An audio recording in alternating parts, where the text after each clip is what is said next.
Welcome to What If Sleep Storian, soft-spoken tales to slow the day's thoughts and carry you toward the peaceful sleep. Before we begin, tell me where in the world you're listening from tonight, and, if you wish, what's on your mind. I read every note and love keeping quiet company across distances. If this brings you peace, a like and subscribe will help me make more nightbound stories, and if you'd like to support even further, you can buy me a coffee through the link in the description. Now, settle in, get comfortable, and breathe with me as we begin.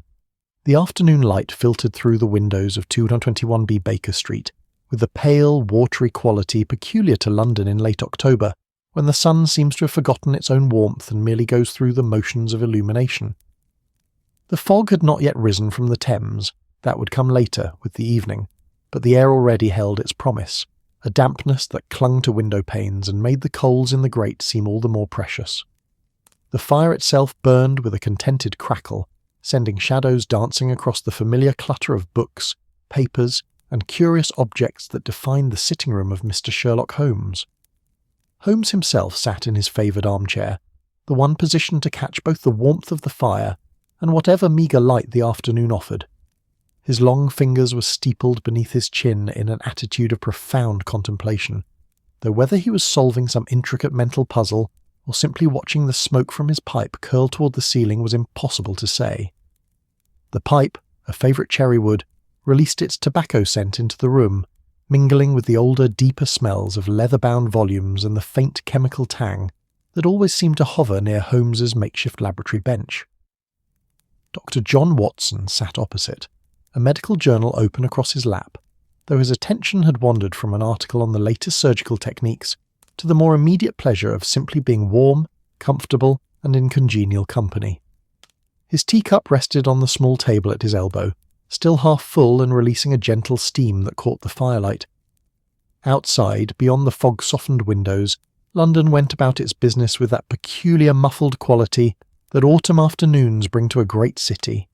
The clip-clop of horses' hooves on cobblestones, the distant cry of a street vendor selling chestnuts, the rumble of an omnibus making its way down Baker Street.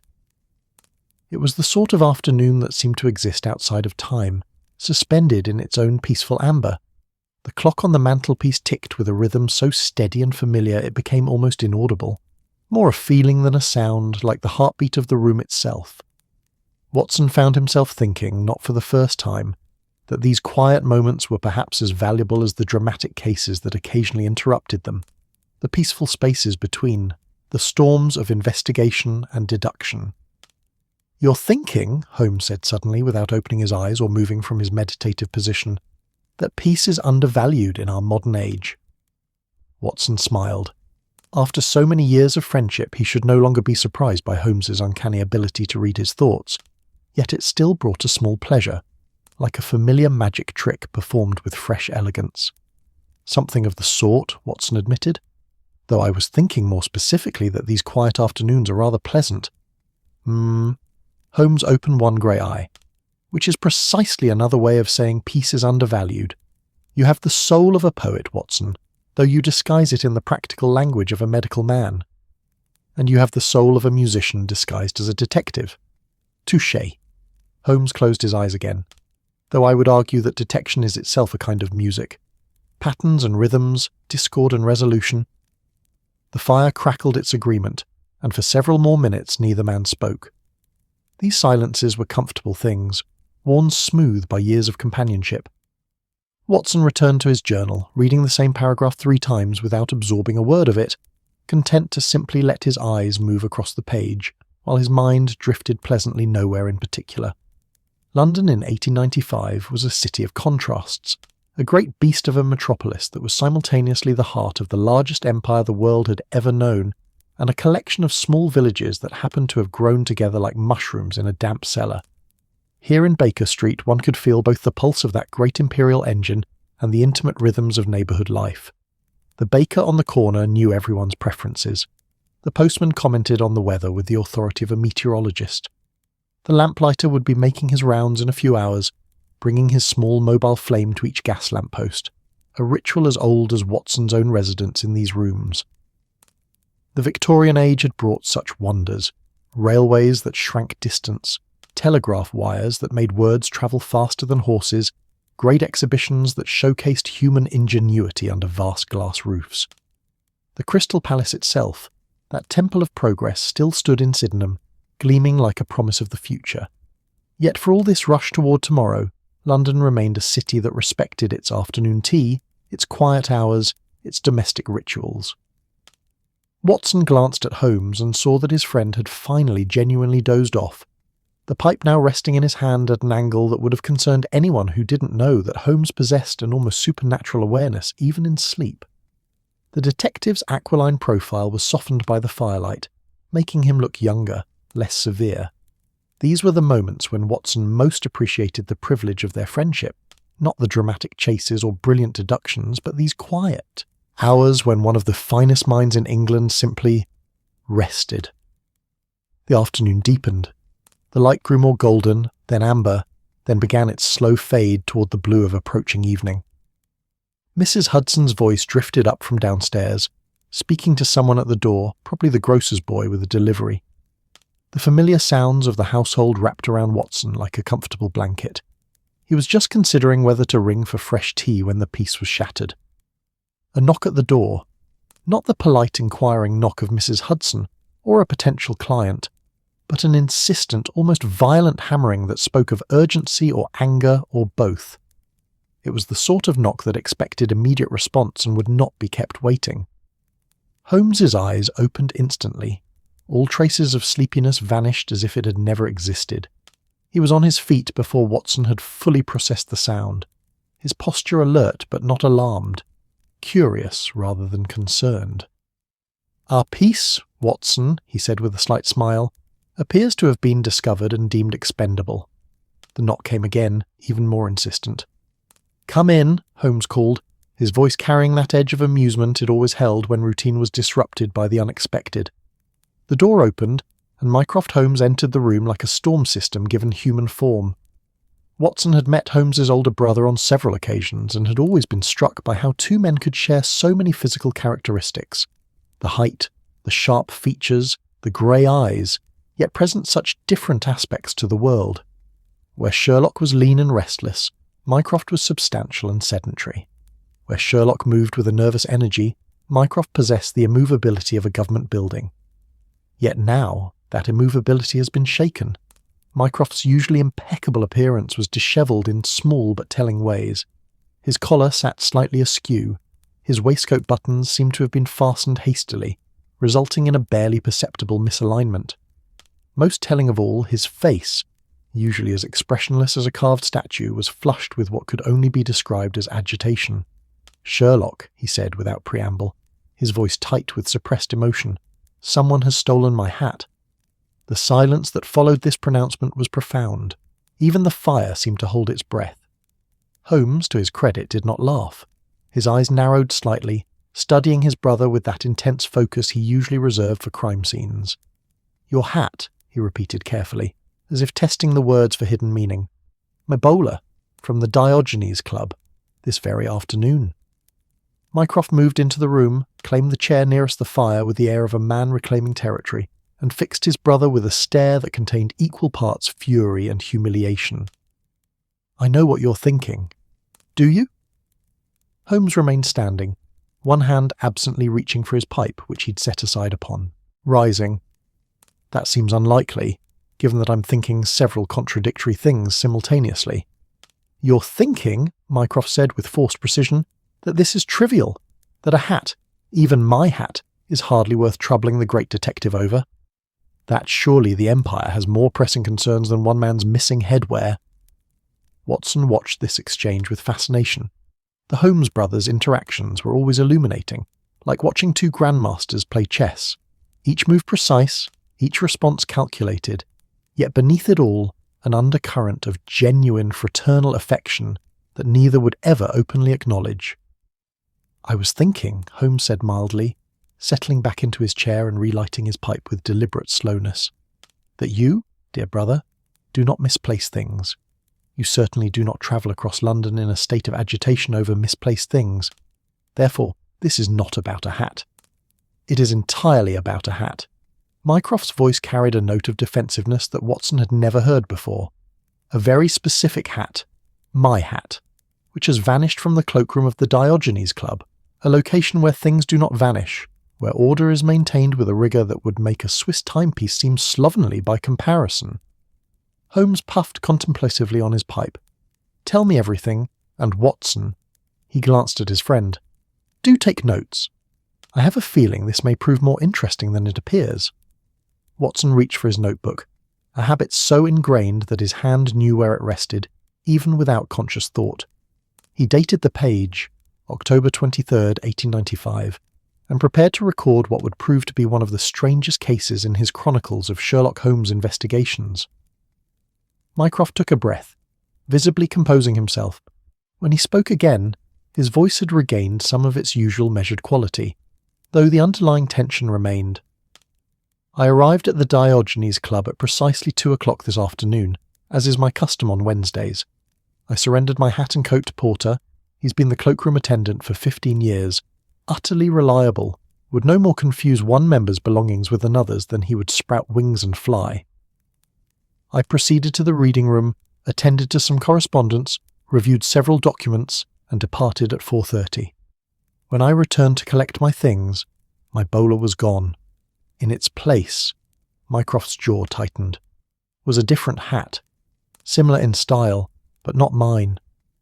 And this substitute hat." Holmes leaned forward slightly. "You have it?" "I left it with Porter. I am not a thief, Sherlock, even when theft has been practised upon me." "How delightfully principled. Describe the hat." "Black bowler, fairly new, better quality than one might expect for—" "Well?" Mycroft paused delicately. "The workmanship was good, but it lacked the particular finish of my hat.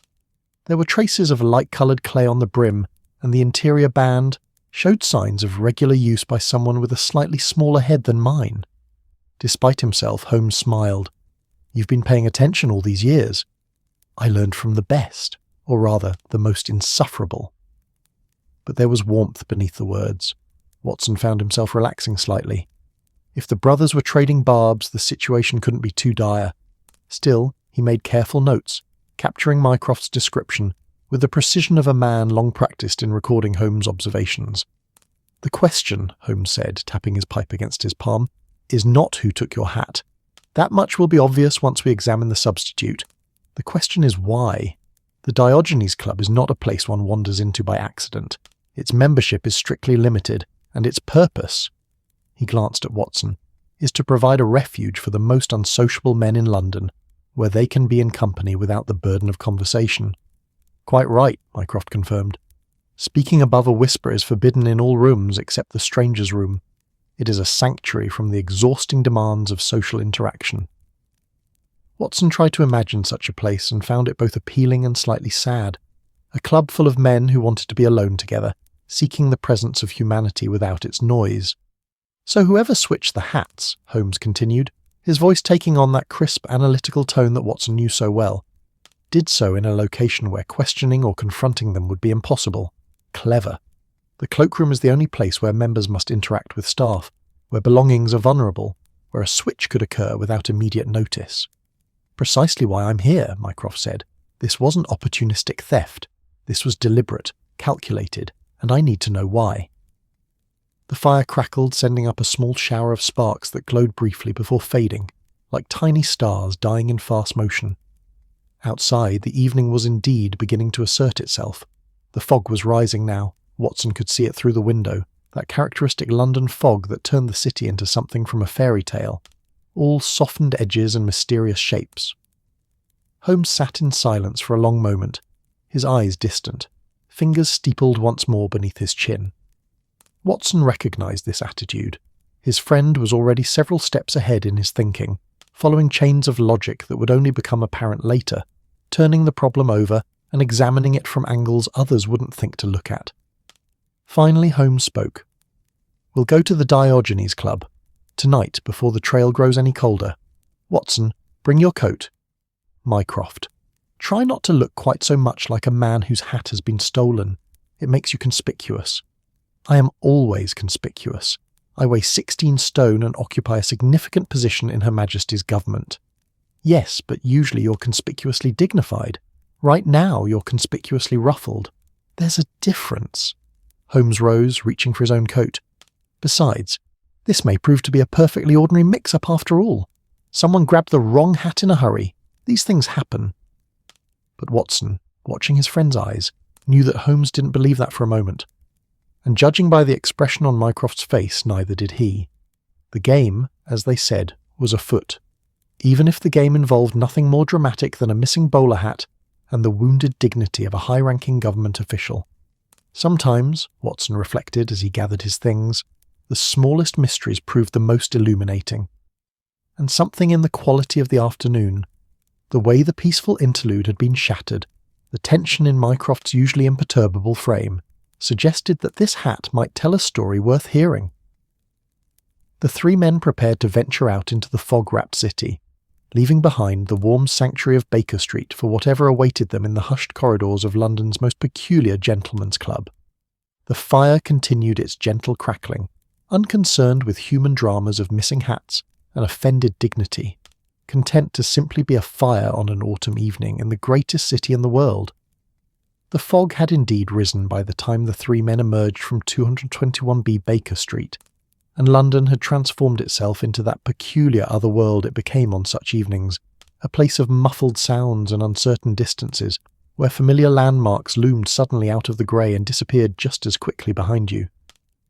The gas lamps wore halos of diffused light, each one a small sun in its own pocket of illuminated fog, and the spaces between them seemed darker and more mysterious than simple nightfall could account for.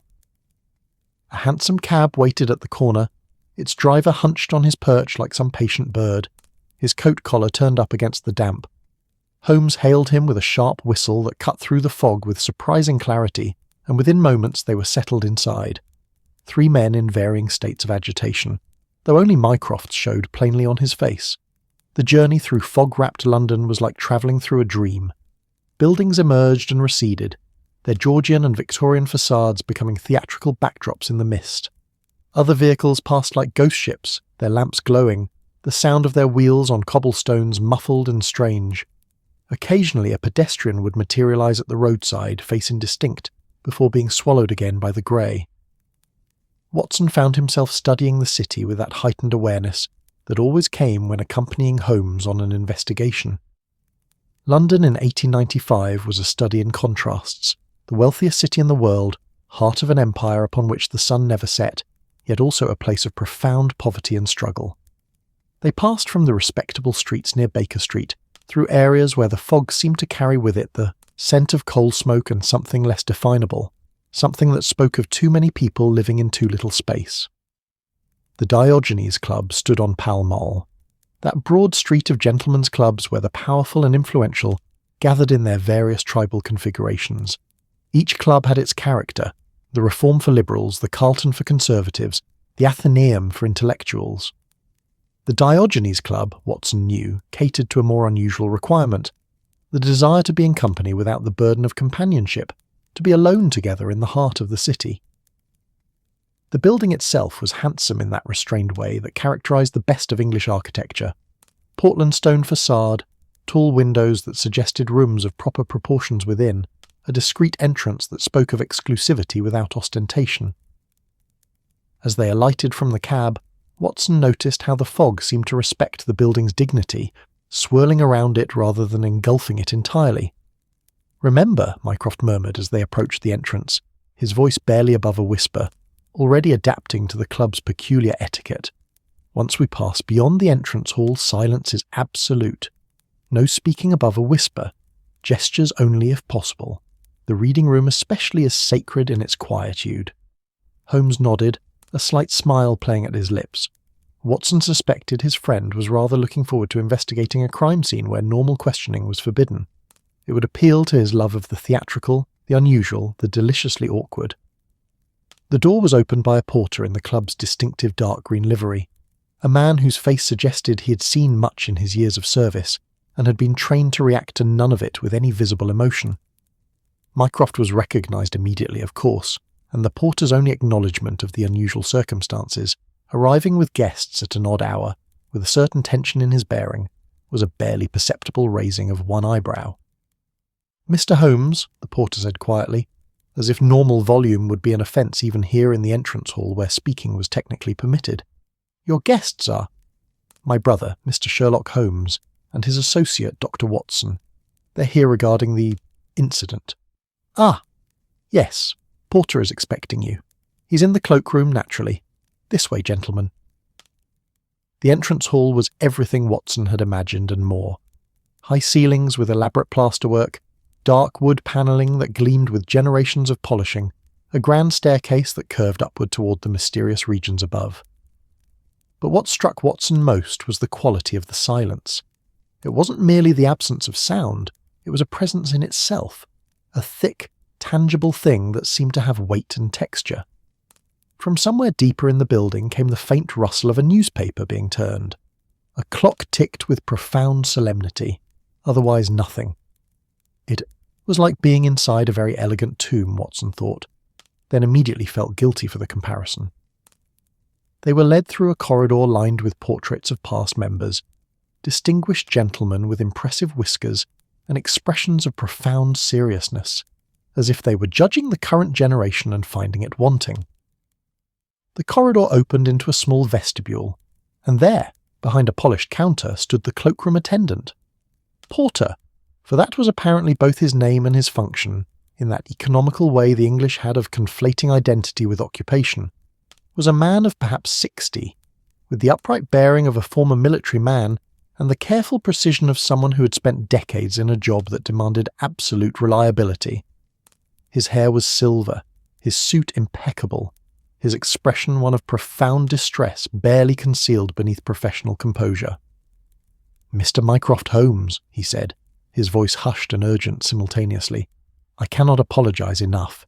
In 15 years, nothing of this nature has ever occurred under my watch." "Peace, Porter," Mycroft said gently, with a kindness Watson hadn't heard in his voice before. "I don't hold you responsible, but we must understand what happened." Holmes had already moved past the pleasantries and was examining the cloakroom with that intense consuming focus that Watson knew meant his friend was recording every detail, cataloguing every anomaly, building a complete picture of the space and its workings. The cloakroom was a model of organisation. Numbered hooks lined the walls, each corresponding to a brass check that would be given to members upon surrendering their outer garments. A ledger lay open on the counter, recording comings and goings with beautiful copper-plate handwriting. Everything had its place, its system, its order. It was a small kingdom of controlled civilization, and someone had violated its fundamental rules. "Tell me exactly what happened," Holmes said quietly, his eyes still roaming the space. "Every detail, no matter how trivial." Porter drew himself up as if giving testimony before a court. "Mr. Mycroft Holmes arrived at precisely 2 o'clock, as is his Wednesday custom. I took his coat and hat, issued check number 17, and hung them in their designated location." He pointed to a specific hook, now empty. "At 4:30, Mr. Holmes returned, presented his check, and I retrieved his belongings. Or rather," his voice faltered slightly, "I retrieved what I believed to be his belongings. The coat was correct, but the hat..."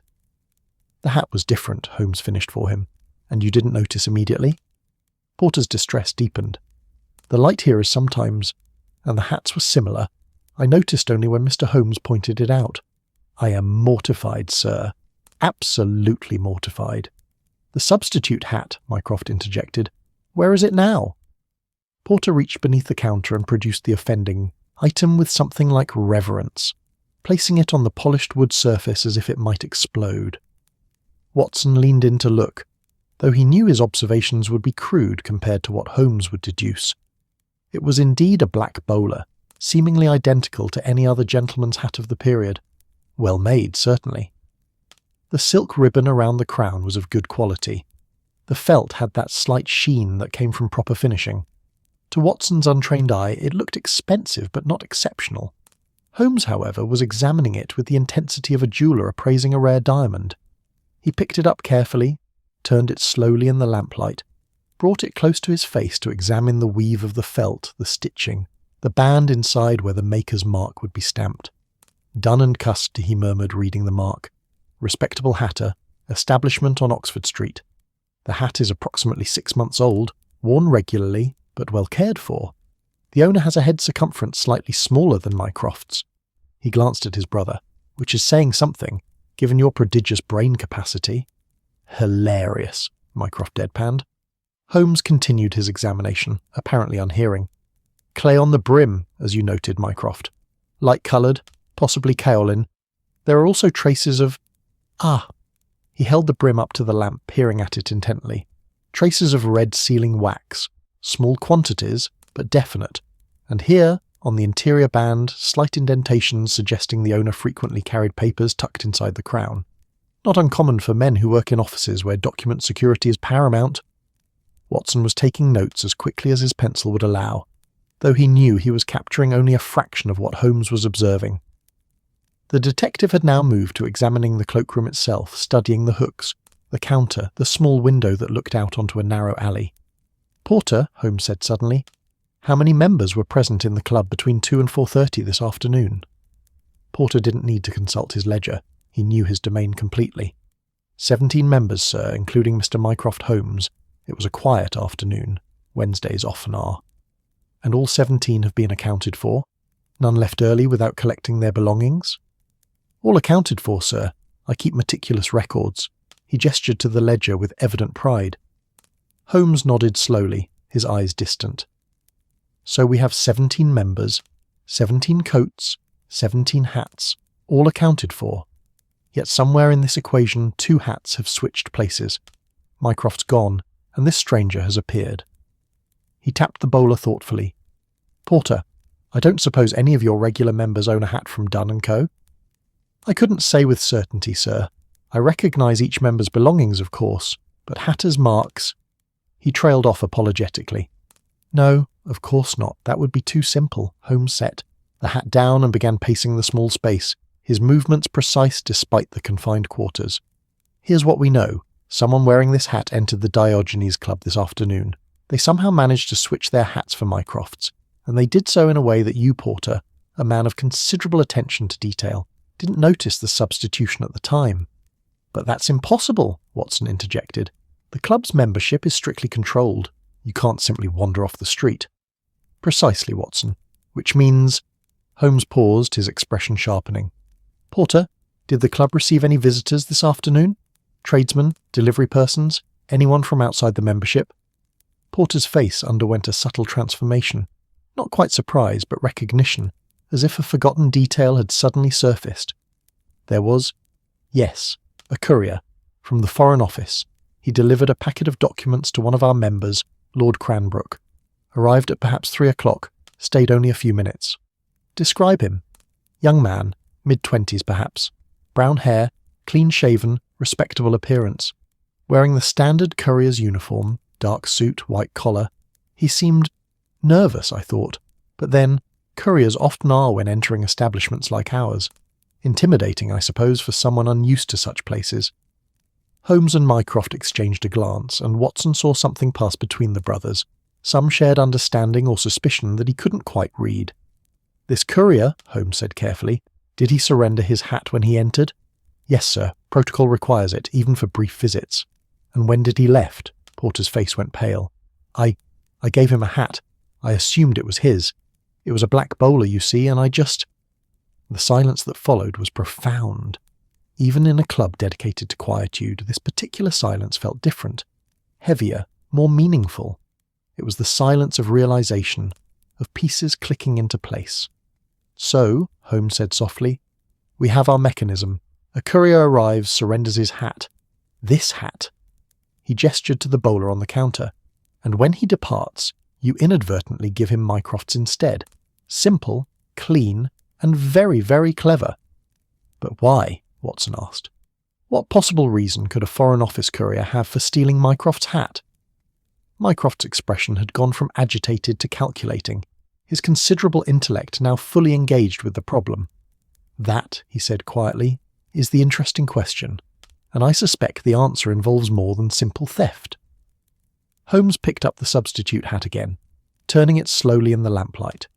The fog outside had thickened further, and the small cloakroom window showed nothing but grey pressing against the glass like something trying to get in. "This hat," Holmes murmured, almost to himself, "travelled from the Foreign Office to the Diogenes Club on the head of a nervous young courier. It carries traces of documents, the wax, the indentations. It belonged to someone who handles sensitive materials regularly." He looked up at his brother.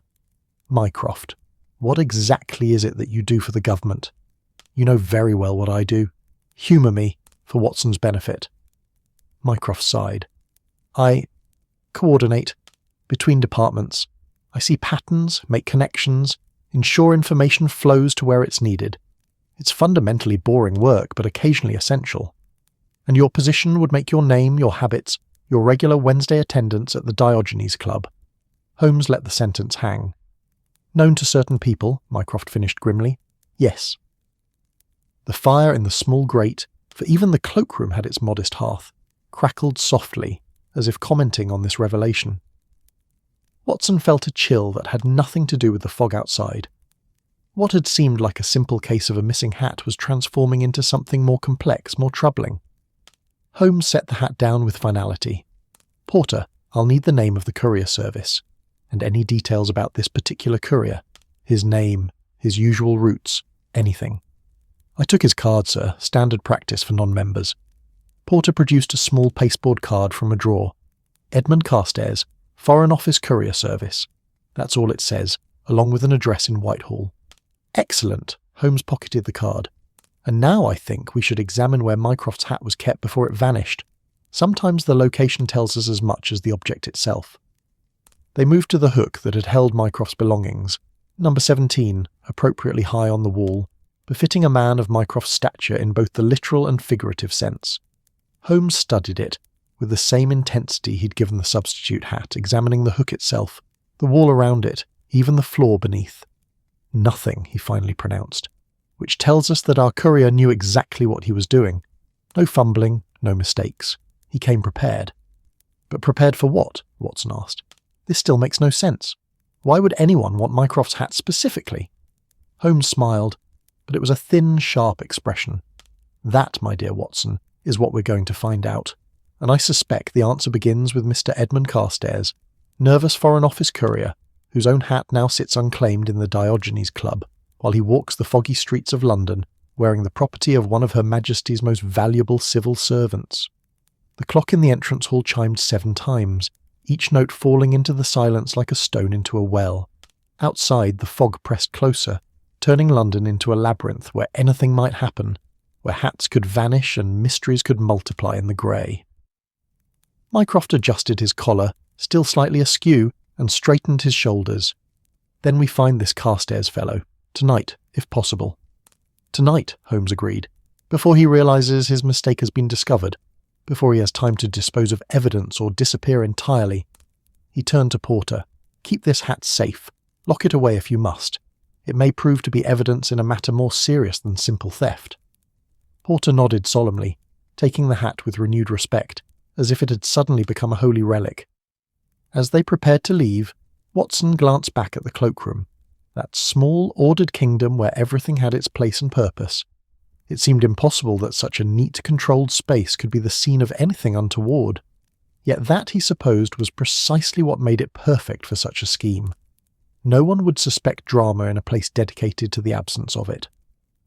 The 3 men emerged back into the fog-wrapped street, where their cab still waited, the driver patient as a statue. London at night was a different creature than London by day. Older, stranger, more willing to harbour secrets in its ancient bones. As they climbed back into the hansom, Holmes was already planning their next move, his mind racing ahead to the address in Whitehall, to the mysterious Mr. Carstairs, to whatever truth lay hidden in this affair of the missing hat. And Watson, settling into his seat with his notebook clutched in one hand, found himself thinking that sometimes the smallest mysteries opened doors to the largest truths, and that perhaps, just perhaps, a gentleman's missing bowler might prove more significant than anyone had yet imagined.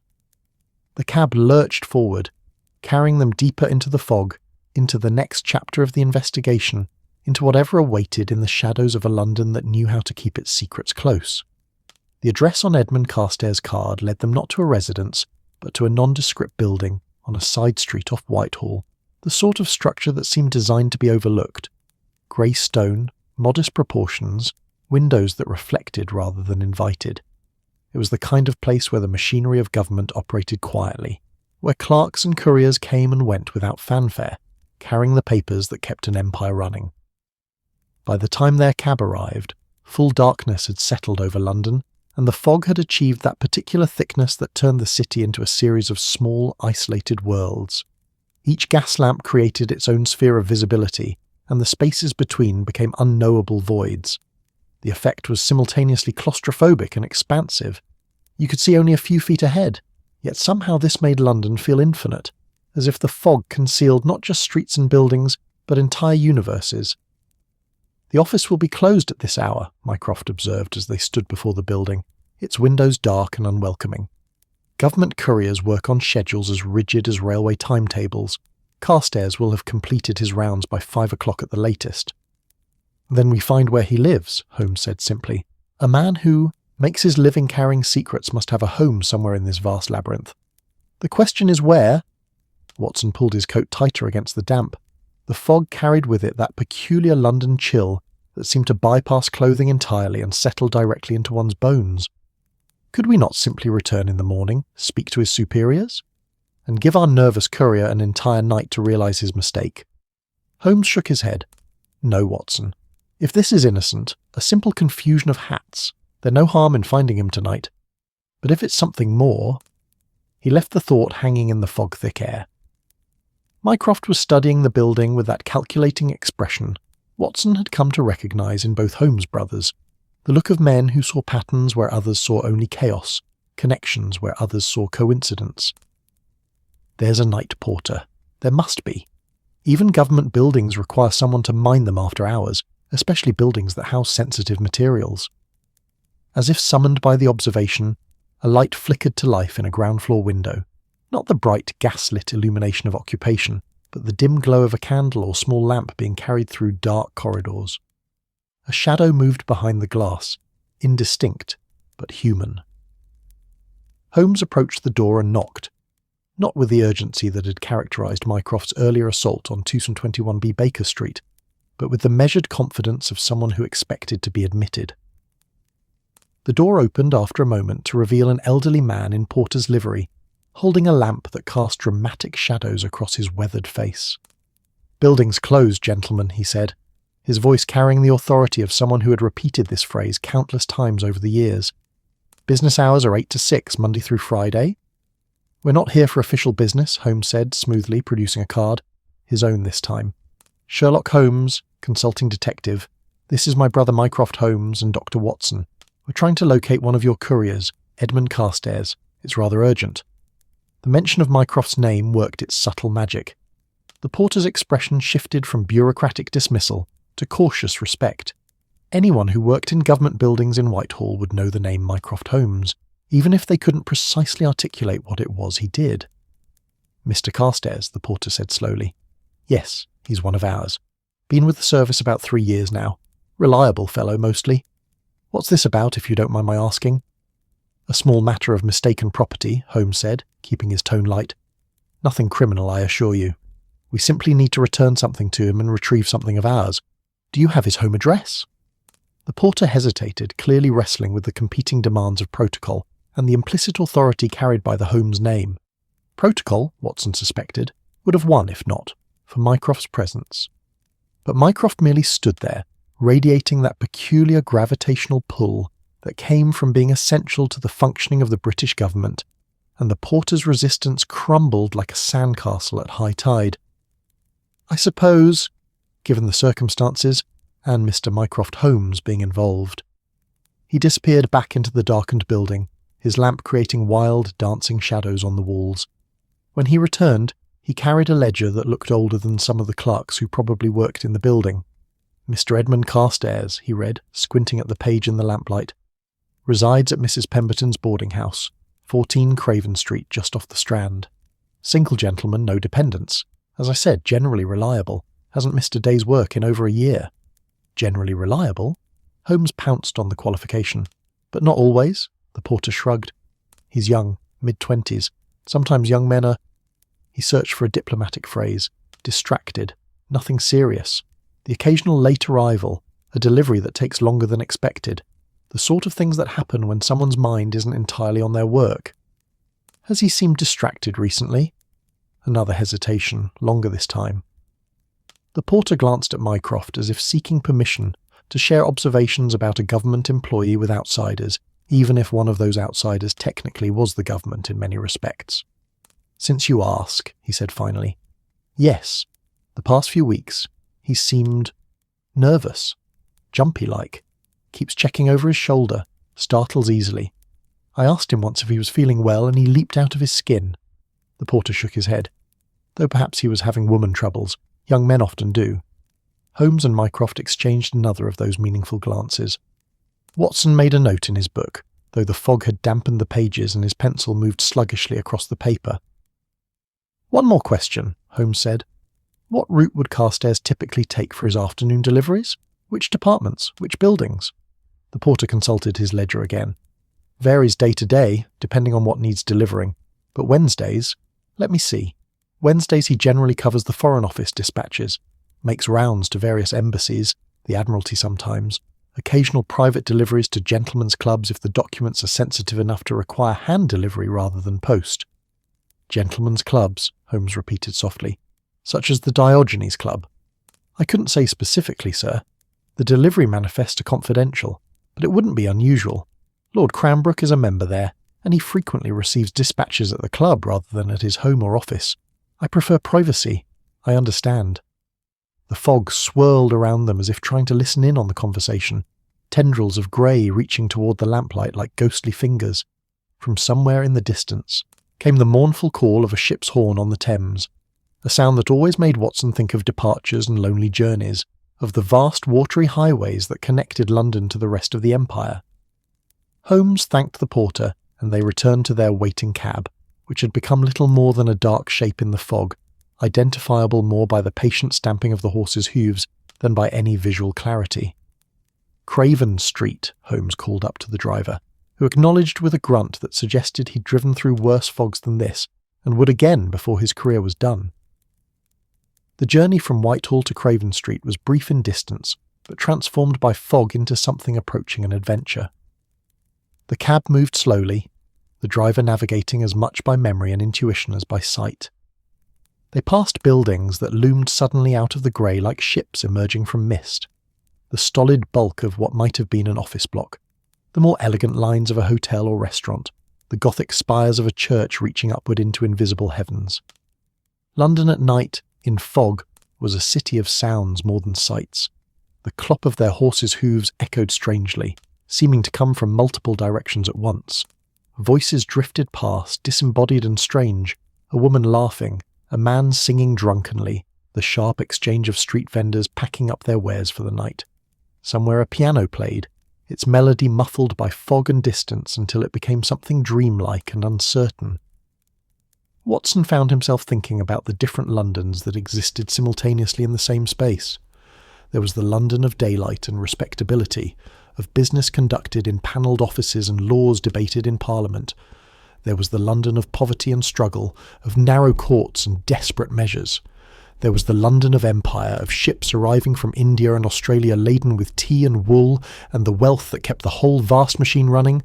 And then there was this London, fog-wrapped, mysterious, a place where hats could be stolen and nervous couriers could vanish into the grey carrying secrets they perhaps shouldn't have. Craven Street, when they finally found it, proved to be a narrow thoroughfare running down toward the Thames. The buildings here were Georgian mostly, tall, narrow houses that had been grand once, perhaps a century ago, but had since descended through the various strata of London society to end up as boarding houses and cheap lodgings for clerks, shop assistants, and others of the respectable but not prosperous classes. Number 14 was indistinguishable from its neighbours, 4 stories of brick, windows showing dim lights in some rooms and darkness in others, a small area of iron railing protecting steps that descended to a basement kitchen. A sign in the ground floor window announced, "Mrs. Pemberton's respectable lodgings for single gentlemen, references required." Holmes led the way up the steps and knocked, a more moderate knock than either of his previous ones that evening, calibrated perhaps to the hour and the nature of the establishment. Boarding house keepers, Watson knew from his own bachelor days before his marriage, were territorial creatures who guarded their domains with fierce attention and kept meticulous mental records of their lodgers' comings and goings. The door was opened by a woman who could only be Mrs. Pemberton, late 50s, iron-grey hair pulled back in a style that suggested both practicality and vanity, a face that had perhaps been beautiful once and was now interesting instead, lined with the accumulated experience of decades of managing other people's domestic lives. She wore a black bombazine dress of good quality but considerable age, and her eyes were sharp as she assessed her unexpected callers. "Good evening," Holmes said, producing his card once again. "Sherlock Holmes, consulting detective. We're looking for one of your lodgers, Mr. Edmund Carstairs. Is he at home?" Mrs. Pemberton took the card, held it up to the gaslight in the hallway, and read it with the thoroughness of someone who had learned not to take anything at face value. Her expression remained neutral, but Watson detected a slight tightening around her mouth. "Mr. Carstairs," she said slowly, "is not at home. I have not been home, in fact, for 2 days." The three men exchanged glances. 2 days. That placed his absence starting Tuesday, the day before the hat incident at the Diogenes Club. 2 days, Holmes repeated. "Is that unusual for him?" "Highly unusual. Mr. Carstairs is a model lodger. Quiet, pays promptly, keeps regular hours. He works for the government, you know, very respectable position." She said this last with evident pride, as if Carstairs' respectability reflected well on her establishment. "When he didn't return Tuesday night, I was concerned. When he didn't come back last night either, I was quite worried. I was considering reporting it to the police, but—" She hesitated. "One doesn't like to cause a fuss. Perhaps he's visiting family, I thought, though he never mentioned having any nearby." "Might we see his room?" Holmes asked. "I assure you we have no intention of disturbing his belongings, but it may help us locate him, and I believe there are parties concerned for his welfare." Mrs. Pemberton looked at Mycroft, seemed to come to some internal conclusion about the gravity of the situation, and nodded. "Very well, though I'll need to accompany you. I can't have gentlemen wandering about my establishment unattended. Standards must be maintained." She led them up a narrow staircase, its carpet worn but clean, the walls decorated with faded prints of rural scenes and biblical quotations.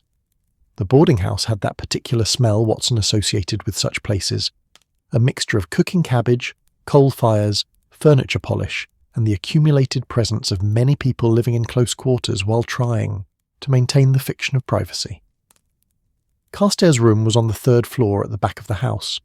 Mrs. Pemberton produced a considerable ring of keys from her belt, landlady's privilege and responsibility, and unlocked the door. "I haven't touched anything," she said firmly. "When a lodger's absent, I respect their privacy. I may let myself in to check if the window's not left open or the gas tap turned on, but I don't pry. I want that to be understood." "Understood completely," Holmes assured her. The room was small but neat. A single bed against one wall, a wardrobe, a small desk beneath the window, a washstand with basin and ewer, and a single chair. The walls were papered in a pattern of faded roses, and the curtains were of serviceable brown cloth. It was the sort of room that thousands of young men occupied in London. Anonymous, temporary, a place to sleep and keep one's possessions while real life happened elsewhere. But to Holmes's eyes, Watson knew it was a treasure trove of information. The detective moved through the space with that peculiar intensity, picking up objects, examining them briefly, setting them down. His gaze swept the desk, the wardrobe, the small shelf of books beside the bed. "He's a reader," Holmes murmured, scanning the book titles. "Dickens, some poetry, a technical manual on government bureaucracy. Ambitious, perhaps, hoping to rise in the service." He opened the wardrobe carefully. 3 suits, all of modest quality but well maintained. Several shirts, collar boxes, undergarments all neatly arranged. Not a wealthy man, but a careful one who takes pride in his appearance. He moved to the desk where papers lay scattered in what seemed like disarray, but which Watson suspected was organised according to some system that made sense to Carstairs if no one else. Holmes leafed through them carefully, Mrs. Pemberton watching with an expression that suggested she was reconsidering her decision to allow this investigation. "Delivery schedules," Holmes said, more to himself than to his companions. "Notes about routes, timing, the requirements of various departments, all quite proper and professional. He paused, extracting a single sheet from the pile. Except this. He held it up to the lamplight. Watson moved closer to see. It appeared to be a schedule of some kind, but the entries were cryptic, consisting mainly of initials and times. MH, 2:20 DC, Holmes read aloud. Does that perhaps mean Mycroft Holmes? 2 o'clock Wednesday, Diogenes Club. Mycroft's expression had gone very still. If so, then Carstairs has been tracking my movements, which raises rather serious questions about his intentions. Indeed. Holmes continued examining the papers, his movements quick but thorough. Here's another. FO Dispatch, Cranbrook, Confidential, and another. Late delivery, nervous, nearly dropped packet. He looked up at Mrs. Pemberton. You mentioned he seemed distracted recently. This suggests why. He was under considerable stress. But stress about what? Watson asked. He's a courier. Surely carrying papers is not as stressful as all that. Unless, Mycroft said quietly, the papers he was carrying were more significant than he realized, or unless someone had taken an interest in his movements, someone who might wish to intercept sensitive communications. The room suddenly felt smaller, the fog outside pressing against the window, as if trying to hear their conclusions. Watson felt a chill that had nothing to do with the temperature. What had seemed like a trivial case, a missing hat, an embarrassed civil servant, was transforming into something with the distinct aroma of espionage. Holmes moved to the washstand, examining the basin, the shaving implements arranged with military precision on the small shelf. He left in a hurry. His shaving kit is here, his hairbrush, everything a man needs for daily grooming. Whatever caused him to leave, it was sudden and unplanned. Or he was taken, Watson suggested, the words coming out more ominously than he'd intended. Possible, but unlikely, Holmes said, though he didn't sound entirely convinced. If someone had forcibly removed him from this building, there would have been noise, disturbance. Mrs. Pemberton would have noticed. I certainly would have, she confirmed indignantly. I run a quiet establishment. Any sort of disturbance would have been dealt with immediately. Holmes nodded absently, still examining the room. He knelt to look under the bed, checked behind the wardrobe, even examined the floorboards for loose ones that might conceal something. Nothing, he finally pronounced, standing and brushing dust from his trousers. Or rather, everything and nothing. The room tells us that Edmund Carstairs is a careful, conscientious young man who has recently been under considerable stress. It tells us he left suddenly, 2 days ago, without packing or taking his grooming items. It tells us he's been keeping track of sensitive deliveries and possibly of specific individuals' movements, he looked at Mycroft. And it tells us that whatever he's involved in, willing or otherwise, it's connected to your hat and to the Diogenes Club. Mrs. Pemberton had been listening to all this with growing alarm. Mr. Carstairs isn't in trouble, is he? I mean, serious trouble? He seemed like such a nice young man. Always polite, never any unseemly visitors or behaviour. That, Holmes said gently, is precisely what we're trying to determine. When he returns, if he returns, would you be so kind as to send word immediately to 221B Baker Street? It's vitally important that we speak with him. She agreed, taking another of Holmes's cards with a hand that trembled slightly. Watson felt a pang of sympathy for her. She ran a respectable establishment, took pride in her lodgers, and now found herself inadvertently involved in what might be a matter of government security. They descended the narrow stairs, back to street level, emerging into fog that had somehow thickened even further during their brief time inside. The cab was still waiting, the driver and horse both patient as monuments, apparently content to wait all night if necessary for the fare to conclude their mysterious business. As they climbed back into the cab, Mycroft spoke for the first time in several minutes. This is no longer about a missing hat. No, Holmes agreed. It's about a missing courier, a nervous young man who's been tracking government officials, and a hat switch that was either brilliantly planned or extraordinarily fortunate. The question is, which? The cab lurched forward, carrying them back toward Baker Street through a London that seemed to grow more mysterious with each passing hour. Watson stared out at the fog-wrapped city and wondered where, in all these millions of souls, Edmund Carstairs might be hiding, and what secrets he carried with him in the night. The game indeed was very much afoot, and somewhere in the grey, a hat that didn't belong to its wearer might hold the key to unravelling it all. The return journey to Baker Street passed in a contemplative silence, each man absorbed in his own thoughts, as the cab navigated through fog that had achieved an almost supernatural density. The city had become a place of whispers and shadows, where familiar landmarks appeared and vanished like memories half recalled, and the very air seemed thick with secrets waiting to be discovered. Watson found himself thinking about Edmund Carstairs, this young man he'd never met but who had somehow become the centre of a mystery that grew more complex with each passing hour. What must it be like, he wondered, to be a government courier in London in 1895, to carry papers that might contain information affecting empires, yet to be yourself so invisible, so unremarkable that people looked through you rather than at you. It was a peculiar kind of power, really. The power of the unnoticed, the overlooked, the person who moves through important spaces without leaving an impression. By the time they reached Baker Street, the hour had grown late enough that the street itself seemed half asleep. A few windows still showed lights, someone working late, or reading, or simply unwilling to surrender consciousness to the night. Mrs. Hudson had left a lamp burning in the window of 221B, a small beacon of domestic warmth in the fog-wrapped darkness. They climbed the familiar stairs to find that Mrs. Hudson, with her customary thoughtfulness, had built up the fire and left a cold supper under a cloth on the sideboard. Sliced ham, cheese, fresh bread, and a pot of strong tea keeping warm on the hob. It was exactly the sort of simple, nourishing food that Watson associated with coming home after long hours of investigation, and he felt a surge of gratitude for their landlady's quiet competence. Holmes immediately went to his chair, but instead of his usual languid repose he sat, forward, elbows on knees, fingers steepled beneath his chin in that attitude of intense concentration Watson knew so well. Mycroft took the chair opposite, and for a long moment the two brothers simply looked at each other, engaged in some silent conversation that needed no words. Watson busied himself with preparing plates and pouring tea, a domestic ritual that felt oddly comforting given the strangeness of the evening's discoveries. The normalcy of these small actions, the clink of china, the splash of tea being poured, the smell of fresh bread, provided a kind of anchor to the ordinary world, even as they discussed matters that ventured into considerably less ordinary territory. "Right," Holmes said finally, accepting the tea Watson handed him with an absent nod of thanks. "Let us examine what we know, and, more importantly, what we don't know. Mycroft, your hat was taken from the Diogenes Club yesterday afternoon.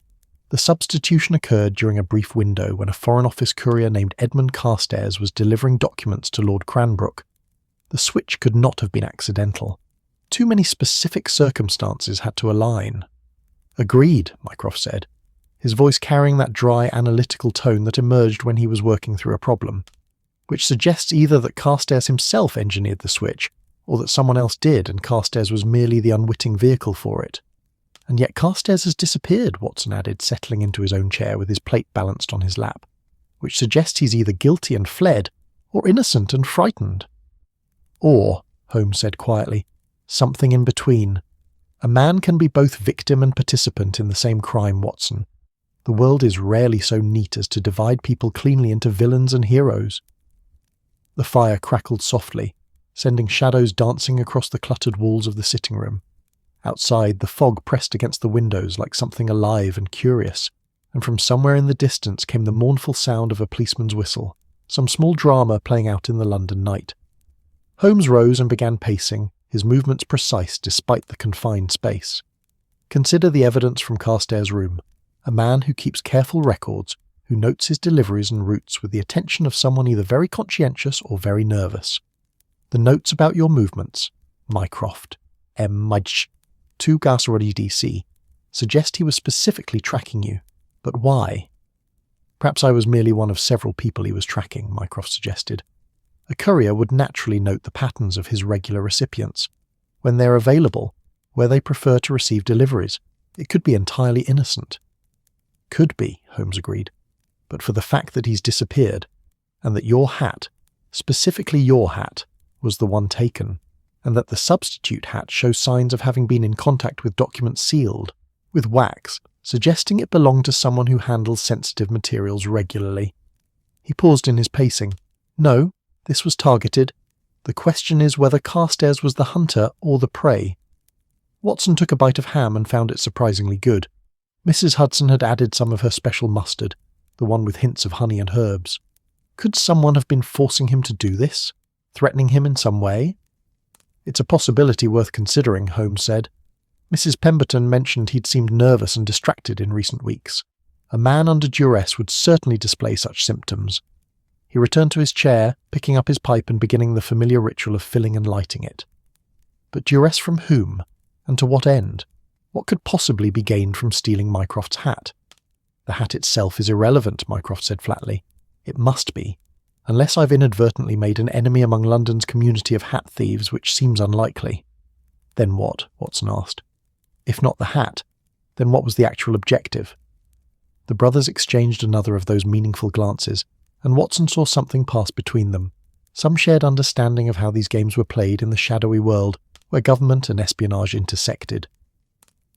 Suppose, Holmes said slowly, smoke curling from his pipe, that the hat was merely the vehicle. Suppose someone wanted to place something in Mycroft's possession without his knowledge, or remove something from his possession, or... He paused, eyes narrowing.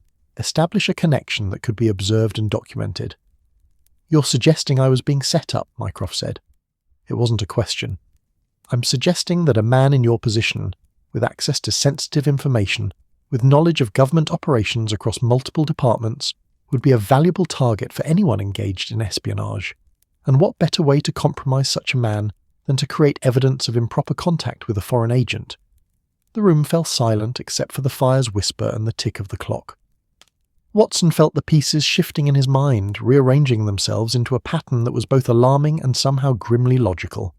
So the hat switch wasn't about the hat at all, he said slowly. It was about creating a plausible connection between Mycroft and Carstairs. Someone could claim that Mycroft deliberately arranged the switch as a way to pass information. Precisely, Holmes said, though I suspect the actual mechanism is more subtle.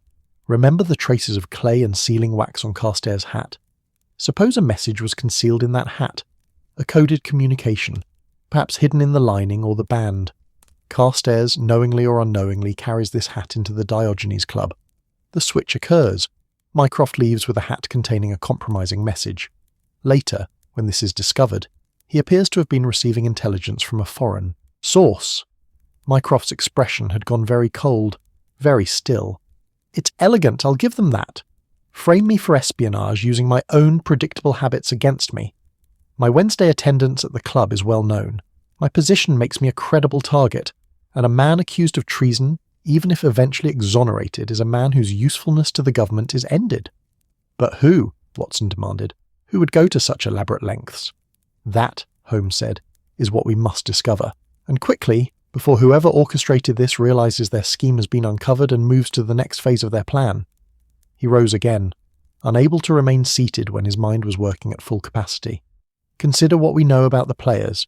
Edmund Carstairs, young, ambitious, conscientious courier who has recently shown signs of stress.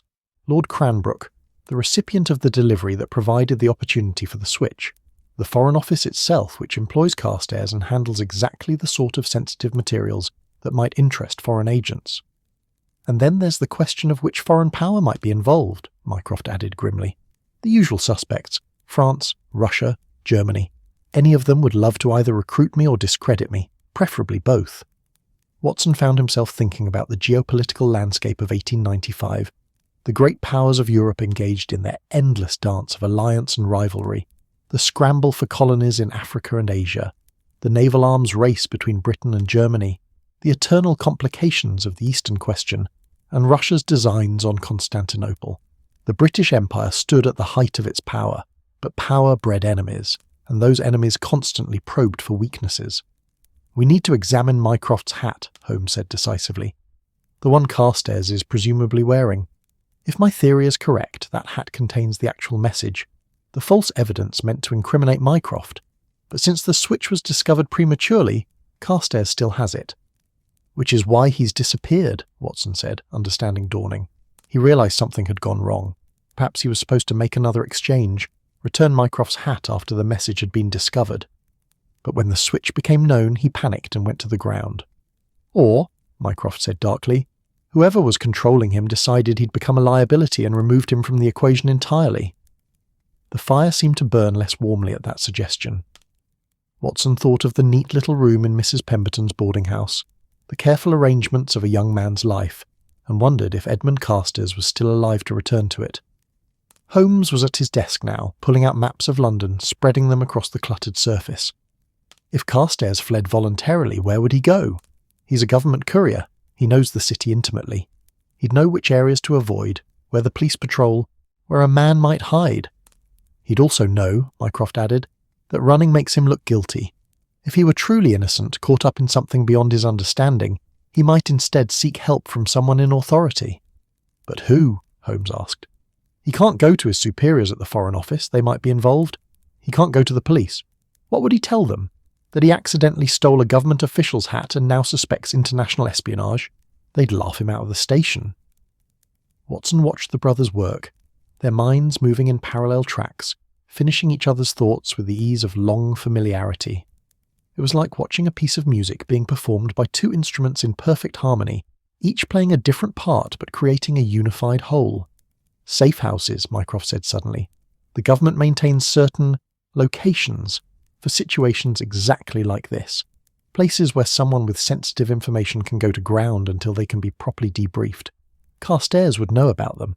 Couriers are briefed on emergency protocols. Would you know where these safe houses are located? Holmes asked. Mycroft's smile was thin. I know where most things are located, Sherlock. It's rather the point of what I do. Then tomorrow we visit them, systematically, until we find either Carstairs or evidence of where he's gone. Holmes glanced at the clock. It was nearing midnight. But tonight we rest. This matter has already waited 2 days. A few more hours won't matter, and we'll think more clearly with sleep. Watson found himself grateful for this pronouncement. The day had been long, beginning with that peaceful afternoon that seemed like weeks ago rather than mere hours, and his mind felt stuffed with information like a drawer too full of papers. Mycroft rose with a groan that suggested his sedentary lifestyle had not prepared him for an evening of rushing about London in the fog. I'll return to my rooms at the Diogenes Club. Even without my favourite hat, I believe they'll admit me. Take care, brother, Holmes said, and there was genuine concern in his voice. If someone is indeed trying to frame you for espionage, they may have other contingencies in place. Watch for anyone following you. Trust no one whose loyalty isn't absolutely certain. I trust very few people absolutely, Mycroft said dryly. Present company accepted, of course. It's what's kept me alive in this business as long as I have been. After Mycroft departed, Holmes and Watson remained by the fire, neither quite ready to surrender the day to sleep. The coals glowed red and orange, shifting and settling with small sounds like whispered conversations. Do you really think Carstairs is alive? Watson asked quietly. Holmes was silent for a long moment, staring into the fire as if it might hold answers. I think, he said finally, that a great deal depends on what exactly he knows, and what use that knowledge might be. To others. If he's merely a pawn who stumbled onto something larger, he might be safe, might even be valuable alive. But if he knows too much, or if his continued existence poses a threat to someone's plans— He didn't finish the sentence. He didn't need to. Watson thought about the young courier, somewhere in fog-wrapped London, possibly frightened, possibly in danger, possibly already beyond help. The city contained millions of souls, countless places to hide, endless opportunities for both salvation and disaster. Finding one specific person in all that vastness would be like finding a particular drop of water in the Thames. Yet somehow he had faith that Holmes would do exactly that. Because that was what Holmes did. He found patterns where others saw chaos, truth where others saw confusion, and missing couriers carrying stolen hats in cities of 4 million people. Get some sleep, Watson, Holmes said gently. Tomorrow we hunt for our vanished messenger, and perhaps, if we're fortunate, we'll unravel this entire tangled affair before anyone else gets hurt. Watson climbed the stairs to his own room, but sleep was long in coming. He lay in the darkness, listening to the sounds of London at night, the distant clatter of a late cab, the bark of a dog, the whistle of wind through chimney pots. And somewhere out there, he knew, Edmund Carstairs was listening to those same sounds, perhaps wondering if morning would bring rescue or ruin, salvation or capture.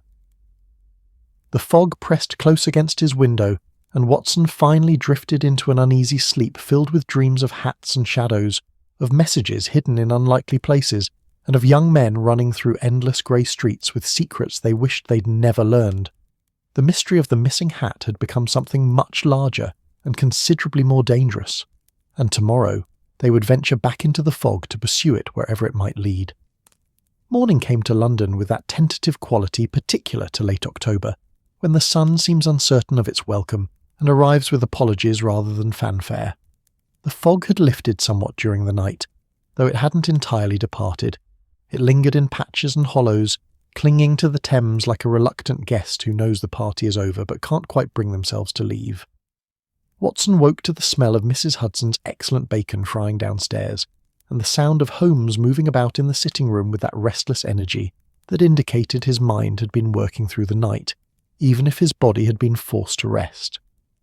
By the time Watson had dressed and descended the stairs, he found Holmes already fully clothed, standing at the window with a cup of coffee in one hand and the morning papers spread across every available surface. The Times, the Telegraph, the Morning Post, Holmes said without turning from the window.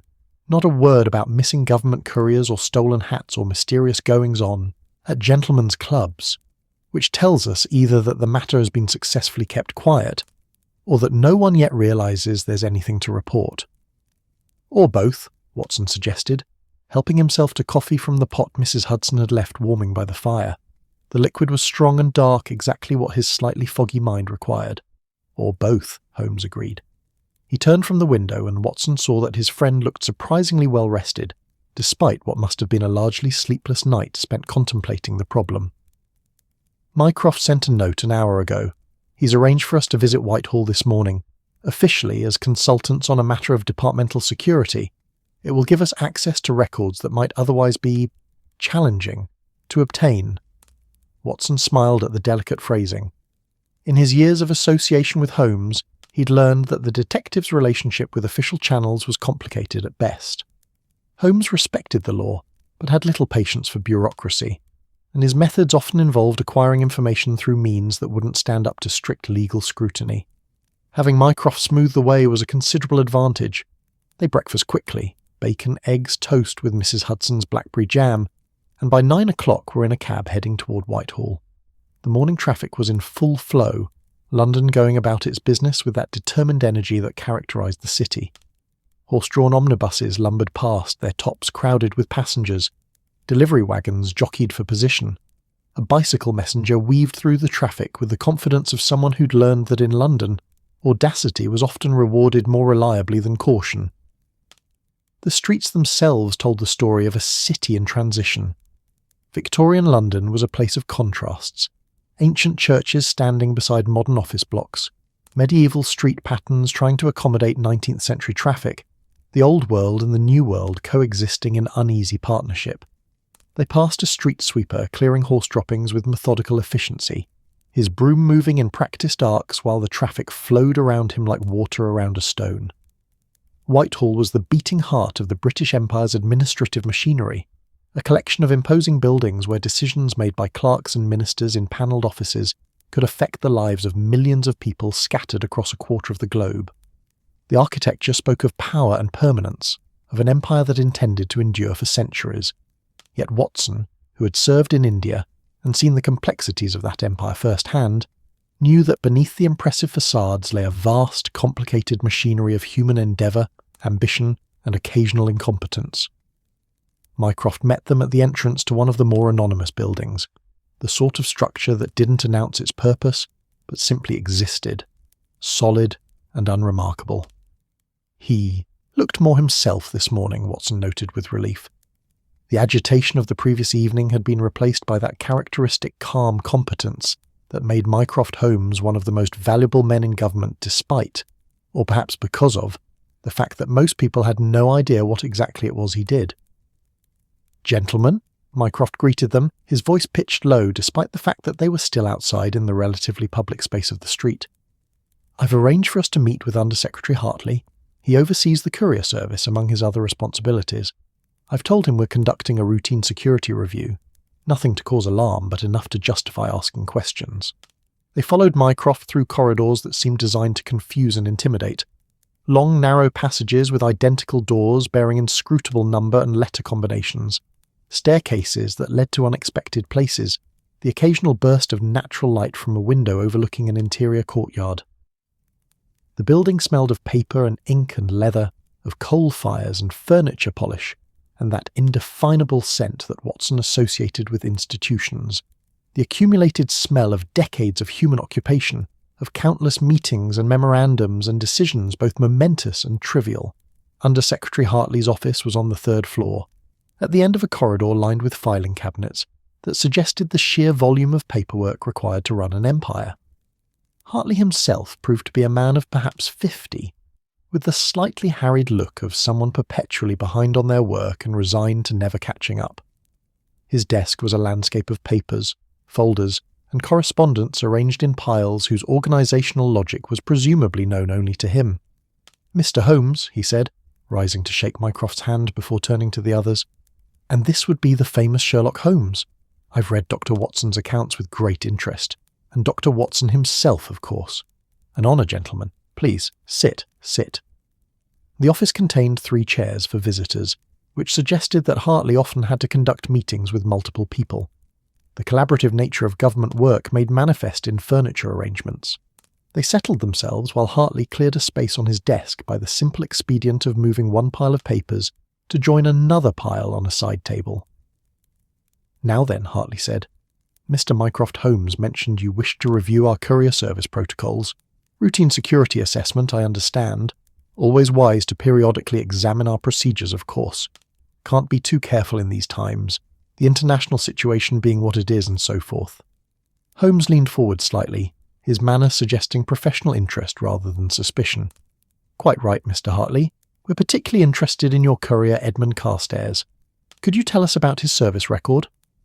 Something flickered across Hartley's face. Not quite alarm, but recognition that this question was more specific than a general security review would warrant. "Carstairs? A particular reason for asking about him specifically?" "He's been handling some sensitive deliveries," Mycroft said smoothly. "Regular contact with certain high-level officials. Just want to ensure proper protocols are being followed." Hartley nodded, apparently satisfied with this explanation, and reached for one of the more organised piles on his desk. Evidently his filing system, chaotic as it appeared, was navigable to its creator. He extracted a folder and opened it, scanning the contents. "Edmund Carstairs. I joined the service 3 years ago, aged 23 at the time. Previous employment as a clerk in a solicitor's office, Lincoln's Inn, respectable firm. References were excellent. Bonded, naturally, all our couriers are. Background check found nothing of concern. Father deceased, mother living in Kent on a small pension. No debts, no questionable associations, no political affiliations that would raise flags." "His performance?" Holmes asked. "Exemplary, for the most part. Punctual, reliable, discreet. The sort of young man who does his job without complaint and doesn't draw attention to himself." Hartley paused, and Watson noticed his expression shift slightly. "Though—" "Yes," Holmes prompted.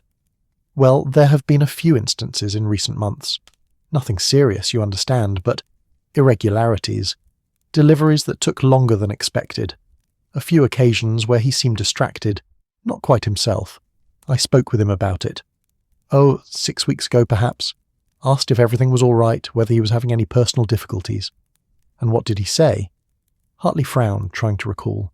"He assured me everything was fine, said he'd been suffering from headaches and wasn't sleeping well, promised to be more attentive, and he was for a time. But then—" He trailed off, consulting the folder again. "Then 3 days ago, Tuesday, he simply didn't report for work. No message, no explanation.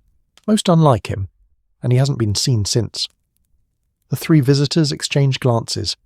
3 days matched Mrs. Pemberton's account of when Carstairs had last been at his lodgings. "Did you report his absence?" Mycroft asked. "Not officially, no. On the first day I assumed he was ill. Even reliable employees fall sick occasionally. On the second day I became concerned and sent someone to his lodgings, but the landlady said he hadn't returned. I was planning to file a formal report today, actually. Can't have couriers simply vanishing. Raises all sorts of questions about security." Holmes shifted in his chair. "Mr. Hartley, during the weeks when Carstairs seemed distracted, did you notice any change in his behaviour beyond the deliveries taking longer? Did he seem nervous? Frightened? Was he receiving unusual visitors or correspondence?" Hartley considered this, carefully. "Now that you mention it, yes. He did seem nervous, jumpy even. Several times I saw him looking over his shoulder as if he expected to see someone following him. I attributed it to the headaches and lack of sleep he mentioned. Such things can make one anxious. Did he handle any particularly sensitive deliveries during this period? All our deliveries are sensitive to some degree, Mr. Holmes. That's rather the point of using couriers rather than the regular post. But if you're asking whether he handled anything exceptionally delicate, Hartley consulted the folder again, flipping through pages. There were several diplomatic pouches from the Foreign Office, some Admiralty documents regarding naval contracts, routine interdepartmental correspondence marked confidential. Nothing that stands out as unusual, but any of it could be valuable to the wrong parties. The naval contracts, Mycroft said, and Watson heard a new note in his voice. Do you recall any specifics? Supply contracts, mostly. Coal, provisions, that sort of thing. All the tedious but necessary work of keeping a fleet operational. Hartley looked between them. Is there something I should know? Has Carstairs done something wrong? We're not certain, Holmes said honestly, but his disappearance, combined with certain other circumstances, suggest he may have been under some form of duress. Have you noticed any foreign nationals taking an interest in your courier service? Anyone asking unusual questions, attempting to recruit your employees? Hartley's expression shifted from harried bureaucrat to concerned official. Good Lord, you're suggesting espionage? Here, in my department? We're suggesting, Mycroft said carefully, that certain foreign powers might find a young, conscientious courier to be a valuable asset if they could compromise or recruit him. Access to documents, knowledge of routes and protocols, awareness of which officials receive which materials, all potentially useful intelligence. The Undersecretary had gone pale. I need to report this. Immediately. The Permanent Secretary must be informed. Security will need to review all of Carstairs' recent deliveries. Check for any breaches. Please, Mycroft interrupted gently but firmly. Don't do anything yet. If there is a foreign agent involved, alerting the entire department could cause them to disappear before we can identify them. Give us 48 hours to investigate discreetly. If we haven't resolved the matter by then, you can initiate whatever official procedures you deem necessary. Hartley looked torn between bureaucratic duty and the persuasive authority of Mycroft Holmes. Finally, he nodded reluctantly. 48 hours, but I want regular updates, and if this turns into a scandal, I want it on record that I cooperated fully with your investigation. Of course, Mycroft assured him. Now one more question. The deliveries Carstairs made this past Wednesday, the day before he disappeared. Do you have a record of his route? Hartley flipped through the folder once more and found the relevant page. Wednesday? Yes. He had 6 deliveries. Foreign Office pouch to Lord Cranbrook at the Diogenes Club. Admiralty documents to Captain Morrison at the Naval Office. Home Office correspondence to Sir James Whitmore at his residence in Belgravia. Treasury materials to Mr. Pemberton at Somerset House. And 2 interdepartmental deliveries here in Whitehall. Lord Cranbrook, Holmes repeated. He seems to feature prominently in this affair. What can you tell us about him? Lord Cranbrook, distinguished career in diplomatic service, currently serves on several advisory committees, retired from active duty but still consulted on matters of foreign policy. Impeccable reputation. I can't imagine he'd be involved in anything untoward. Nevertheless, Holmes said, we'd like to speak with him. Can you arrange an introduction? Hartley looked dubious. Lord Cranbrook is not a man who appreciates unexpected visits, but given the circumstances and given that Mr. Mycroft Holmes is making the request, he reached for a sheet of paper and began writing. I'll send a note to his residence in Mayfair. Can't guarantee he'll see you, but I'll frame it as a matter of government security. That should at least get you in the door. They spent another 20 minutes reviewing Carstairs' employment records, his delivery routes over the past 6 months, and any correspondence he might have sent to supervisors. It was tedious work, the sort of detail-oriented investigation that looked nothing like the dramatic chases and confrontations that Watson sometimes emphasized in his published accounts. Yet it was essential, the foundation upon which Holmes built his deductions. By the time they emerged back into the weak autumn sunlight, they had a clearer picture of Edmund Carstairs, a young man of modest background and good character who had, over the past several weeks, exhibited increasing signs of stress and fear. A man who handled sensitive documents daily and would know their value. A man who had now been missing for 3 days, carrying with him a hat that didn't belong to him, and possibly secrets that several nations might kill to obtain. Lord Cranbrook, Mycroft said as they stood on the pavement outside the building. I know him slightly. Good man, generally speaking. Can't see him involved in espionage, but he shrugged. I've been surprised before. People are endlessly capable of unexpected behaviour when the right pressure is applied. Or the right incentive offered, Holmes added. We're dealing with professional intelligence work here, Mycroft. These aren't common criminals motivated by simple greed. These are people who understand how to identify weaknesses, how to exploit them, how to turn loyal servants of the Crown into unwitting or willing agents.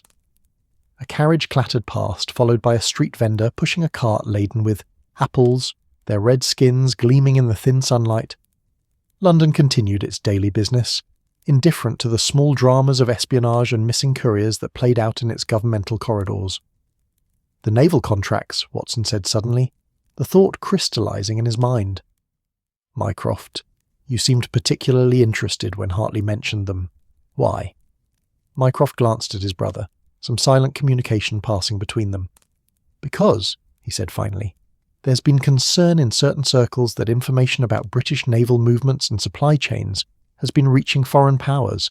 Nothing definitive, just patterns. Ships arriving at ports to find competitors already negotiating for coal supplies. Construction plans that seem to be known before they are officially announced. Small things, individually meaningless, but collectively suggestive. Of a leak, Holmes finished. Someone passing information about naval logistics to whoever's willing to pay for it. Precisely, and if young Carstairs was carrying documents about such contracts, and if someone had identified him as a potential source. Mycroft didn't need to finish the sentence.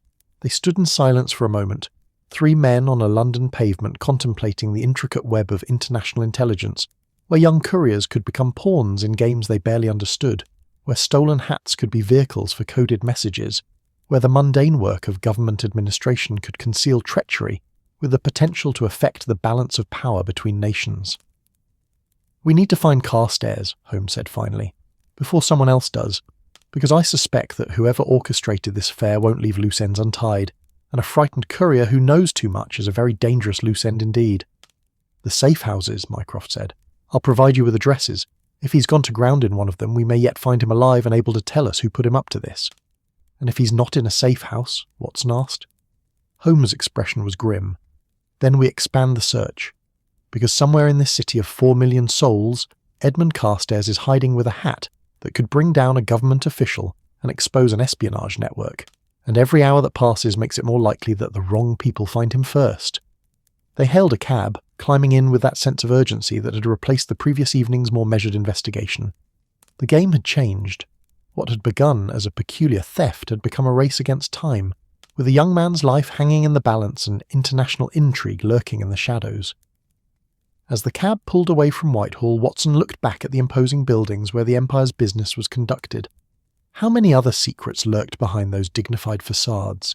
How many other young men like Carstairs walked those corridors, carrying papers they didn't fully understand, unaware of the larger games being played around them? The city swallowed them, and the hunt for the missing courier continued, threading through London's maze of streets and secrets, following a trail that grew colder with each passing hour, but which Holmes was determined to pursue to its end, wherever that might lead. The list of safe houses Mycroft provided contained 5 addresses scattered across London, anonymous lodgings in districts ranging from respectable but unremarkable Bloomsbury to the less savoury environs near the docks. These were places maintained by the government for exactly the sort of emergency Carstairs might be experiencing. Locations where someone with sensitive information could disappear temporarily, protected but supervised, until the situation could be resolved. Holmes studied the list with that focused intensity Watson had come to recognise, his mind already mapping routes, calculating distances, prioritising targets. We'll start with the one in Clerkenwell, he announced. It's closest to both Carstairs' lodgings and his usual delivery routes. If he fled in panic, he'd likely go somewhere familiar rather than venture into unknown territory. The journey across London took them through neighbourhoods that illustrated the city's extraordinary diversity. They passed through the legal district, where barristers in their traditional wigs hurried between courts carrying leather cases stuffed with briefs and precedents.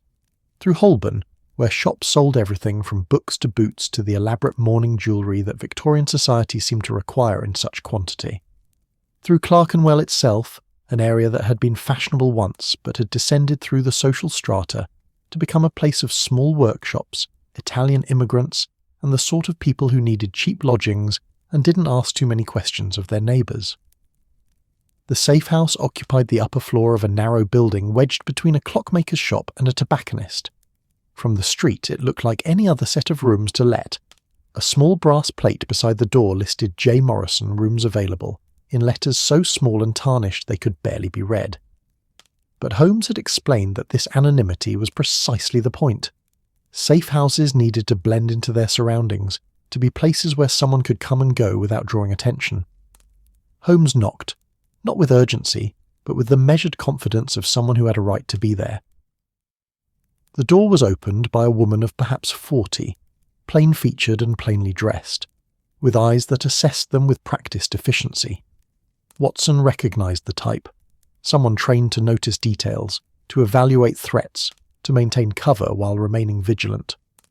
"Mrs. Morrison?" Holmes inquired, though they all knew this was likely an alias. "We're looking for a young man who might have sought refuge here in the past few days. Edmund Carstairs, mid-20s, brown hair, employed as a government courier." The woman's expression remained neutral, but Watson saw the flicker of recognition in her eyes. "And you are?" Holmes produced the letter Mycroft had written, brief but bearing seals and signatures that conveyed authority. The woman read it carefully, her lips moving slightly as she passed the formal language. "You'd better come in," she said finally, stepping aside. The interior was as anonymous as the exterior, clean but spare, furnished with the sort of furniture that could be found in any middle-class home. A sitting room that could have belonged to a clerk or a shopkeeper, with nothing to suggest its true purpose. Yet Watson noticed details that spoke of its actual function. The windows that allowed observation of the street below, the reinforced lock on the inner door, the way the furniture was arranged to provide clear sight lines to all entrances. "He arrived Tuesday evening," Mrs. Morrison said without preamble, apparently deciding that Mycroft's letter warranted cooperation. "Nervous as a cat. Wouldn't give me details, just said he needed a place to stay for a few days, that there'd been a complication in his work. I followed protocol, let him in, asked no questions, sent word through channels that we had a guest." "And is he here now?" Holmes asked. "No, he left yesterday morning. Said he'd realised something, that he needed to retrieve an item he'd left somewhere. Promised he'd return by evening." Her expression tightened. "He hasn't." Watson felt his heart sink. They'd been close, so close, only to miss Carstairs by a day. "Did he say where he was going?" Holmes pressed. "Give any indication of what this item was or where he'd left it?" "No specifics, but he kept muttering something about fixing it and putting things right. He seemed less frightened than when he arrived. More determined, like he'd made some kind of decision." She paused. "He was carrying a hat when he left. Fine bowler, better quality than his usual. I remember thinking it seemed odd. The hat didn't match the rest of his appearance." Holmes and Watson exchanged significant glances. Mycroft's hat. Carstairs still had it. "Did anyone else know he was here?" Holmes asked. "Did he receive any visitors or messages?" "No visitors. Protocol forbids it. But," Mrs. Morrison hesitated, "the second night he was here, I woke around 2 in the morning and heard him moving about. When I checked, discreetly, you understand, I saw him at the window, looking out at the street as if watching for someone. He stood there for nearly an hour before returning to bed." "As if he expected to be followed," Watson murmured. "Or was waiting for someone," Holmes countered. "Mrs. Morrison, did Carstairs leave anything behind? Any possessions, papers, anything at all?" She nodded. "His room is as he left it. I haven't touched anything. Again, protocol. When someone leaves without formally checking out, we preserve their belongings until receiving instructions from the proper authorities." She led them up a narrow staircase to a small bedroom on the upper floor. The room was Spartan. A bed, a washstand, a single chair, a small wardrobe. But unlike Carstairs' room at Mrs. Pemberton's boarding house, this space showed signs of recent agitated occupation. The bed was unmade, blankets twisted as if from restless sleep. A water glass stood on the washstand, still half full, and on the small table beside the bed lay several items that made Holmes move forward with sudden intensity. A pencil and paper, the paper covered with what appeared to be attempts at decoding or deciphering something. Letter combinations, crossed out and rewritten. Notes in the margins. Wax seal, and lining, and what did they hide? He was trying to figure something out, Watson said, picking up the paper carefully, trying to decode a message perhaps. Holmes was already examining the other items on the table, a small pocket knife, its blade showing traces of dark fabric, a spool of thread, and most tellingly, several small pieces of black felt, cut carefully into irregular shapes. He took apart a hat, Holmes said, his voice carrying that note of excitement that came with a crucial breakthrough. Look, these are pieces of lining. He removed the lining from a hat, presumably to examine what was hidden beneath it. Watson felt the pieces clicking into place in his own mind. Mycroft's hat. He finally examined it properly, found whatever message was hidden in it, and realized what he'd stumbled into. Precisely. Holmes was studying the pieces of felt under the light from the window, turning them this way and that. And here, he pointed to one larger piece, you can see where something was sewn into the lining. The stitching is different from the original construction. Careful work, but detectable to someone looking for it. So the message was in Mycroft's hat all along, Watson said. But who put it there? And when? Holmes set down the felt pieces with that careful precision he used when handling evidence. Consider the sequence of events. Carstairs, knowingly or unknowingly, brings a hat to the Diogenes Club. This hat contains a message in its lining. The switch occurs, and Mycroft leaves with the prepared hat. Carstairs departs with Mycroft's genuine hat. Days pass. Carstairs, whether through growing suspicion or explicit instruction, examines the hat he took and finds nothing. It's just a hat. Which means the message was never intended for Mycroft to receive, Mycroft said from the doorway, making them all start. None of them had heard him arrive. It was intended for whoever Carstairs was supposed to meet afterward. The switch would be discovered. I'd report my hat missing. Investigation would reveal I'd received a hat containing coded intelligence. Whether I claimed ignorance or not, my reputation would be compromised. He moved into the small room, dominating it with his presence despite the confined space. But something went wrong. I noticed the switch too quickly, or Carstairs failed to make his second exchange, or he simply got cold feet and ran before completing his part of the scheme. Holmes nodded slowly. And when he examined the hat in safety, here in this room, he found the message and understood what he'd been part of. Not just simple theft, but an elaborate frame designed to discredit one of the government's most valuable servants. So, he decided to put things right, Watson said. That's what Mrs. Morrison heard him say. He was going to expose whoever had recruited or coerced him.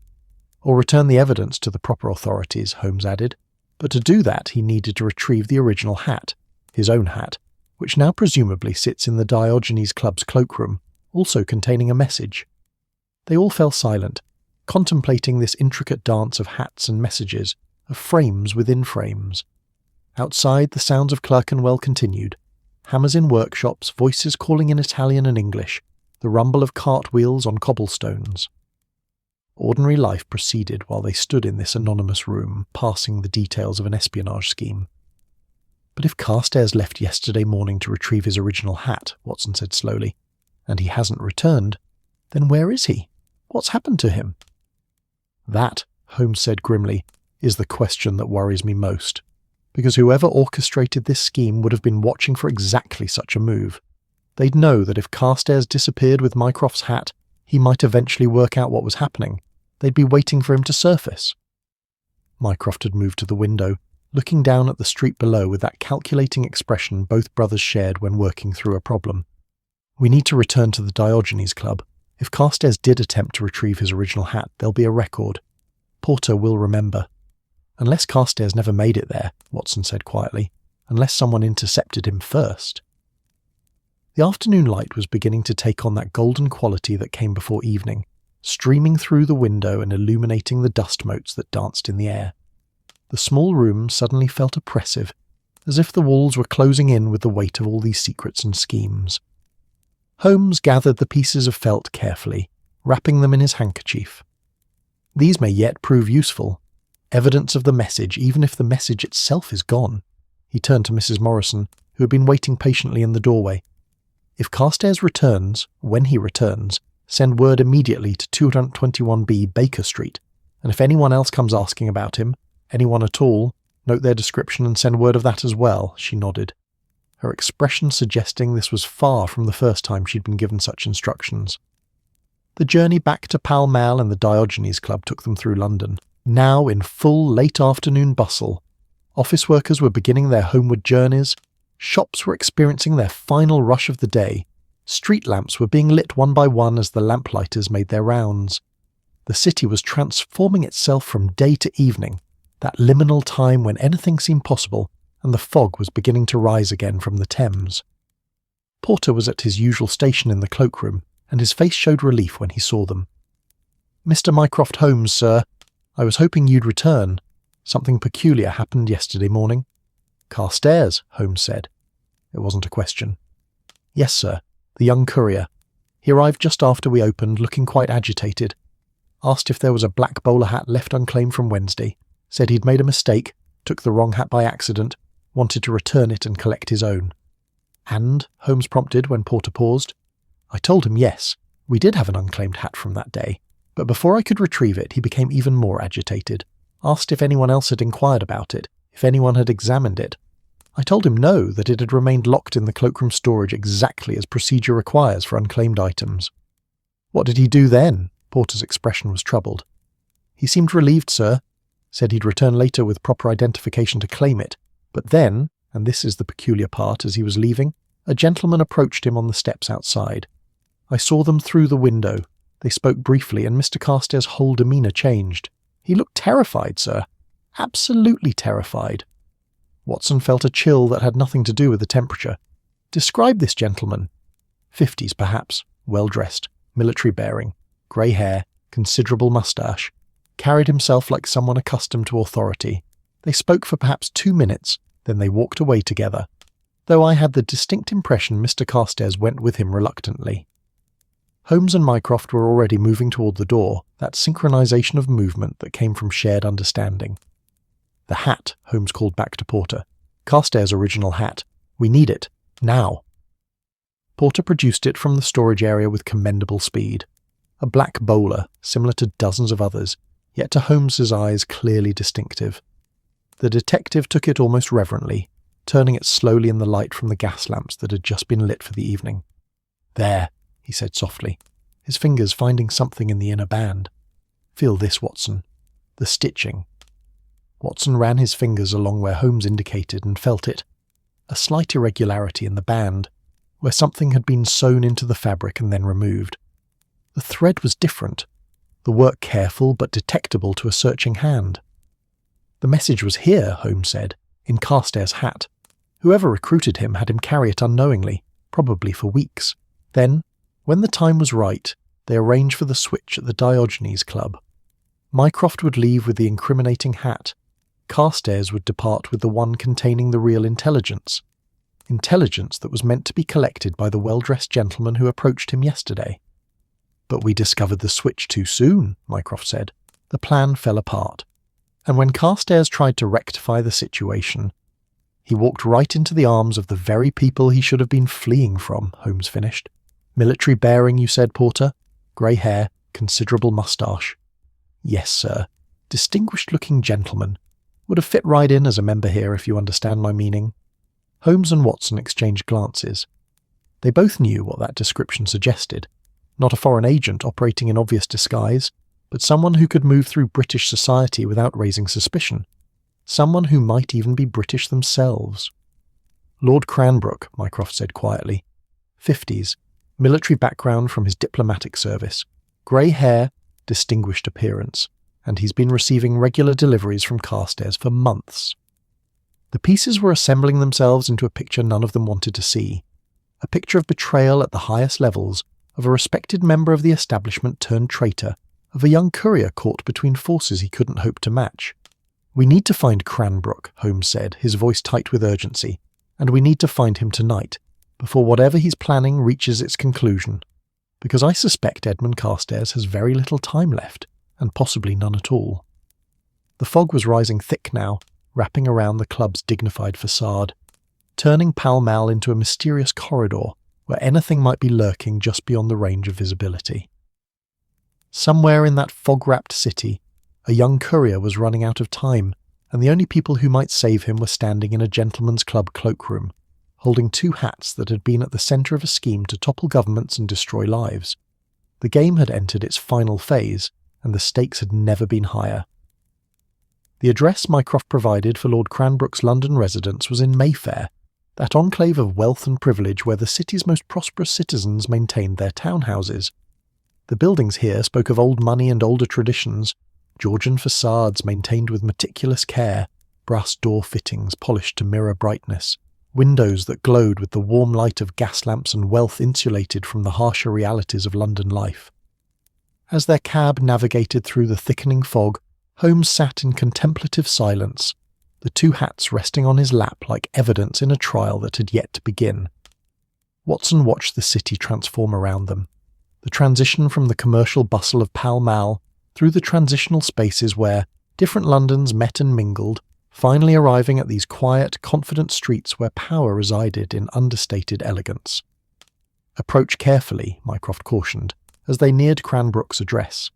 "If he's truly involved, he'll be watching for exactly this sort of visit, and if he has Carstairs—" The sentence hung unfinished in the fog-thick air. The house, when they found it, was a handsome 4-storey structure set back slightly from the street, with a small garden behind iron railings and steps leading up to a door painted in that particular shade of black that seemed reserved for the homes of the truly respectable. Lights showed in several windows suggesting occupation, and smoke rose from multiple chimneys. The household was awake and active. Holmes studied the building for a long moment before approaching, his eyes taking in details Watson knew he would miss. 2 entrances visible, the front and a servant's entrance at the side. Windows on all floors, most with curtains drawn but not entirely closed. Movement on the 2nd floor. Someone pacing, I think. The ground floor shows a dining room. Lights bright as if for an evening meal. "What are you thinking?" Watson asked quietly. "I'm thinking," Holmes said slowly, "that if Lord Cranbrook has Carstairs here, he'd keep him somewhere secure but not obvious. A cellar perhaps, or servants' quarters. Somewhere he could claim the young man was staff if questions were asked." "And if he's not here at all?" Mycroft asked. "If we followed the wrong thread? Then we'll have had an interesting conversation with a distinguished civil servant about his regular correspondence with a missing courier." Holmes's smile was thin. "Either way, we gain information." They approached the door and Holmes knocked with that particular rhythm that suggested neither emergency nor timidity, simply the confident expectation of admission. The door was opened by a butler of the old school, elderly but upright, with that expression of polite inquiry that could shift instantly to polite dismissal if the visitors proved unworthy of his master's time. "Good evening," Holmes said, presenting his card. "Sherlock Holmes to see Lord Cranbrook. The matter is urgent and concerns government business." The butler's expression didn't change, but Watson saw him register Mycroft's presence with a slight widening of the eyes. "One moment, gentlemen. I shall inquire if his lordship is receiving visitors." They were left in the entrance hall, a space that managed to be both grand and intimate, with a curved staircase ascending to the upper floors, walls adorned with paintings that suggested both taste and considerable expenditure, and that particular quality of stillness that came from servants moving about their duties with practised silence. The butler returned within minutes. "His lordship will see you in the study. If you'll follow me." They were led up the staircase to the 2nd floor down a corridor lined with more paintings, family portraits Watson guessed, generations of Cranbrooks staring out from ornate frames with expressions of aristocratic composure. The study proved to be a room that spoke of a life spent in diplomatic service. Bookshelves filled with volumes in multiple languages, maps on the walls showing places most Englishmen would never visit, comfortable leather furniture arranged around a fireplace where coals glowed with welcoming warmth. Lord Cranbrook himself stood by the fire, a brandy glass in one hand, and he was exactly as Porter had described. 50s, distinguished bearing, grey hair and considerable moustache, dressed in evening clothes that suggested he'd been preparing for dinner when interrupted. But what struck Watson most was his expression, not guilt or fear or anger, but something closer to resignation, as if he'd been expecting this visit and was almost relieved it had finally come. "Mr. Holmes," he said, his voice carrying that cultured accent of the upper classes. "And Mr. Mycroft Holmes, of course. I know you by reputation, sir. And Dr. Watson, whose accounts I've read with interest. Please, sit. Brandy?" There was something surreal about the offer, as if this were a social call rather than a confrontation about espionage and kidnapping.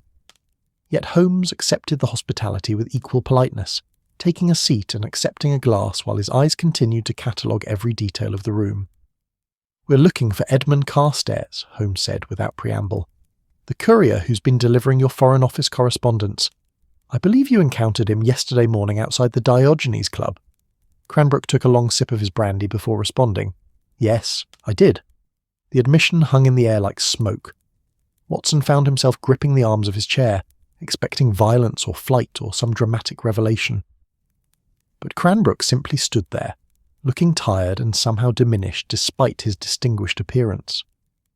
"Is he here?" Mycroft asked quietly. "He's in the guest room on the 3rd floor," Cranbrook said. "Unharmed, I assure you. Somewhat frightened, understandably so, but physically unharmed. I've had my housekeeper provide him with meals and ensure his comfort." He finished his brandy and set the glass down with a definitive click. "I suppose you'll want to know the whole story." "That would be helpful," Holmes said dryly. Cranbrook moved to one of the leather chairs and sat heavily, as if the weight of what he was about to confess required him to be seated. "It began about 6 months ago. I was approached by someone I'd known during my diplomatic service, a man I'd considered a friend. He suggested I might be willing to provide certain information in exchange for compensation. My finances, you see, are not what they once were. Bad investments, expensive habits, the cost of maintaining this house, and my position in society." He gestured around the room with a sad smile. "All this, elegance requires considerable funds, and my pension, while respectable, is not inexhaustible." "So you agreed to sell information?" Mycroft said, his voice carefully neutral. "Not at first. I refused initially, quite indignantly in fact. But then—" Cranbrook paused, his hands clasping together. "Then they demonstrated how much they already knew about my financial situation, about certain debts I'd rather not become public, about some indiscretions that, while not criminal, would certainly damage my reputation. It became clear that I could either cooperate and be compensated, or refuse and be ruined." Watson felt a mixture of anger and pity. This was how it happened, he realised. Not through dramatic recruitment of committed ideologues, but through the slow corruption of decent people caught in circumstances that eroded their principles, one compromise at a time. "What information did you provide?" Holmes asked. "Nothing catastrophic, nothing that would endanger lives or military operations, just details, patterns of diplomatic correspondence, names of individuals involved in sensitive negotiations, the general thrust of policy discussions, small pieces that probably seemed meaningless individually, but which, assembled together, would give a foreign power insight into British intentions and planning." "And Carstairs?" Holmes prompted. "He was the mechanism. My contact couldn't risk meeting me directly, too conspicuous. So they arranged for Carstairs to be the courier. Messages would be hidden in his hat, sewn into the lining, coded, invisible, unless you knew to look. Carstairs was completely innocent, I assure you. He had no idea what he was carrying. He was simply doing his job, delivering documents to me and others on his route." "Until the scheme with Mycroft's hat," Holmes said. Cranbrook nodded wearily. "That wasn't my idea. My contact insisted on it. They wanted to— insurance, they called it. If I ever tried to back out or confess, they'd have evidence that a high-ranking government official had been receiving coded intelligence. Mycroft would be compromised, I would be exposed, and everyone would be too concerned with the scandal to trace things back to the real architects of the scheme." "Elegant," Holmes murmured, though there was no admiration in his voice, and deeply vicious, but something went wrong. "Carstairs took the wrong hat," Cranbrook said. "Or rather, he took the right hat at the wrong time. The switch was supposed to be temporary.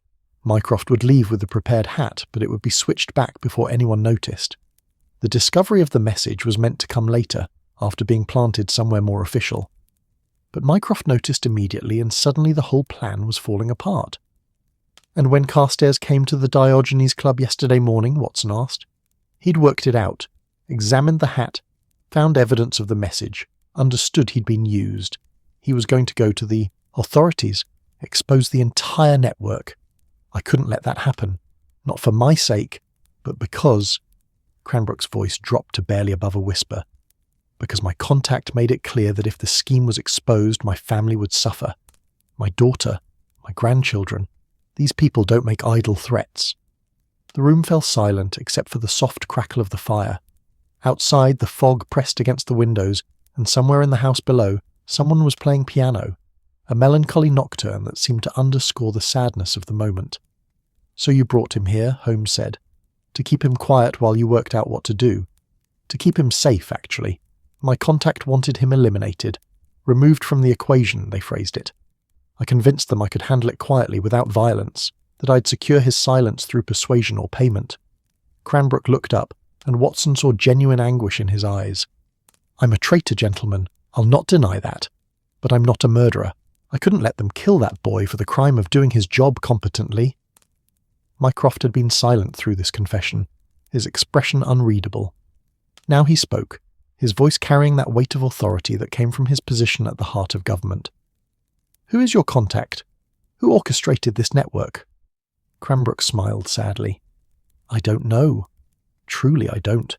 I've never met them face to face. All communication comes through intermediaries, coded messages, anonymous meetings in public places. That's how they maintain security. None of us knows enough to expose the whole operation." "But you could identify the intermediaries," Holmes pressed. "The people who collected the information, who provided the coded hats, who conveyed the threats." Yes, I could do that." Holmes and Mycroft exchanged one of their meaningful glances.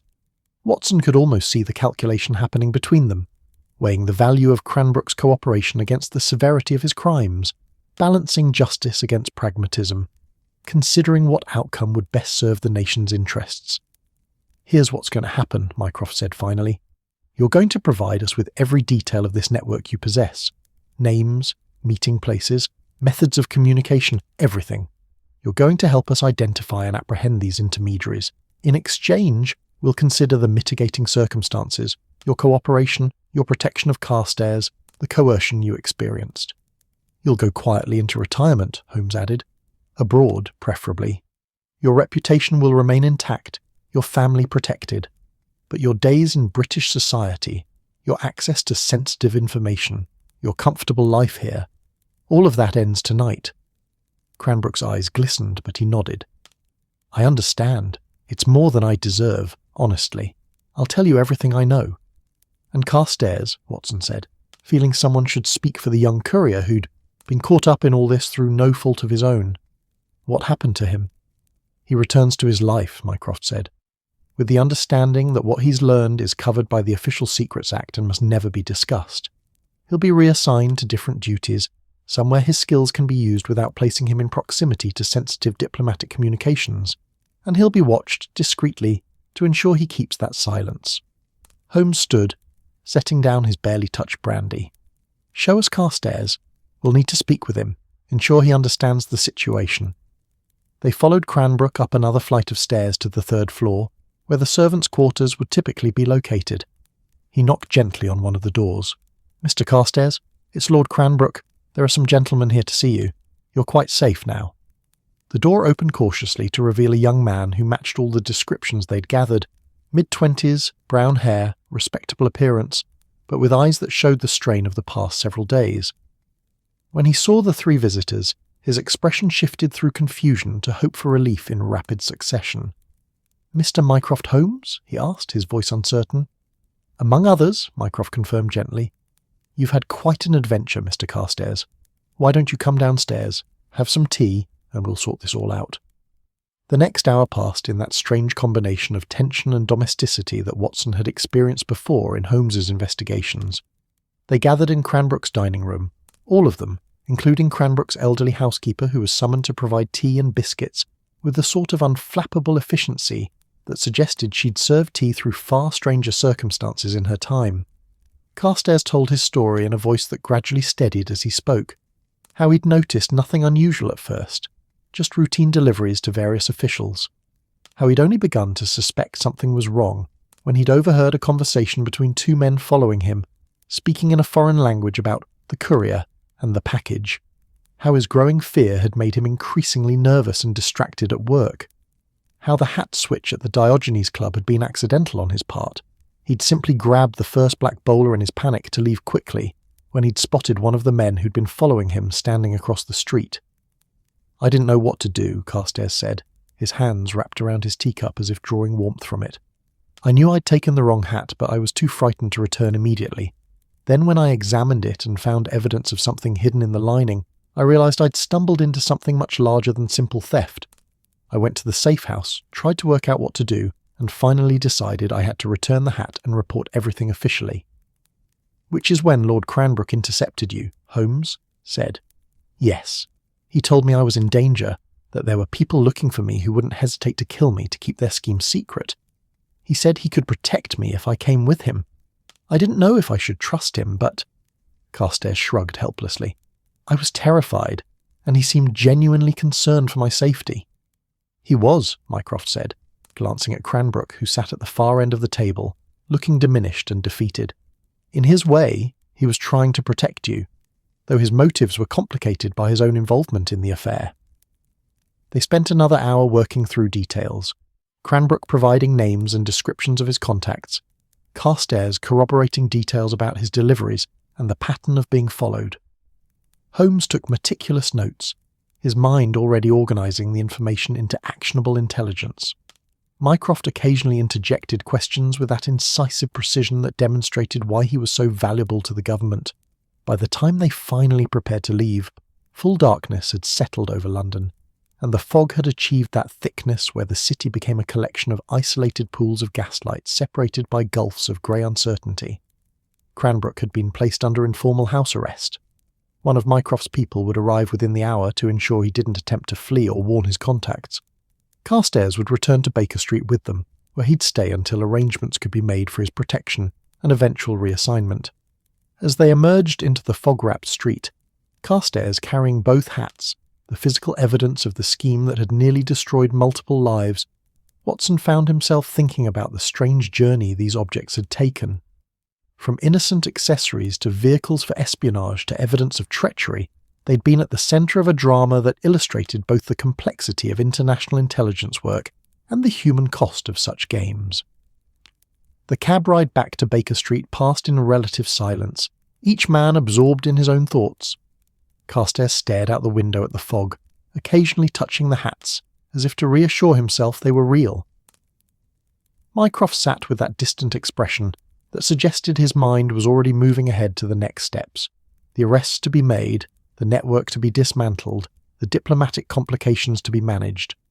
Holmes, Watson noticed, seemed almost disappointed that the case had resolved itself through confession and negotiation rather than dramatic confrontation.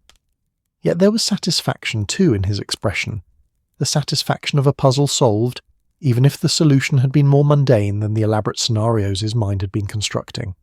By the time they reached Baker Street, the hour had grown late enough that the street itself seemed to be settling into sleep. A few windows still showed lights, but most of the houses were dark, their occupants already surrendered to dreams or rest or whatever private dramas played out behind closed curtains. Mrs. Hudson had maintained her vigil, keeping the fire burning and leaving cold supper, ready for however many hungry investigators might return.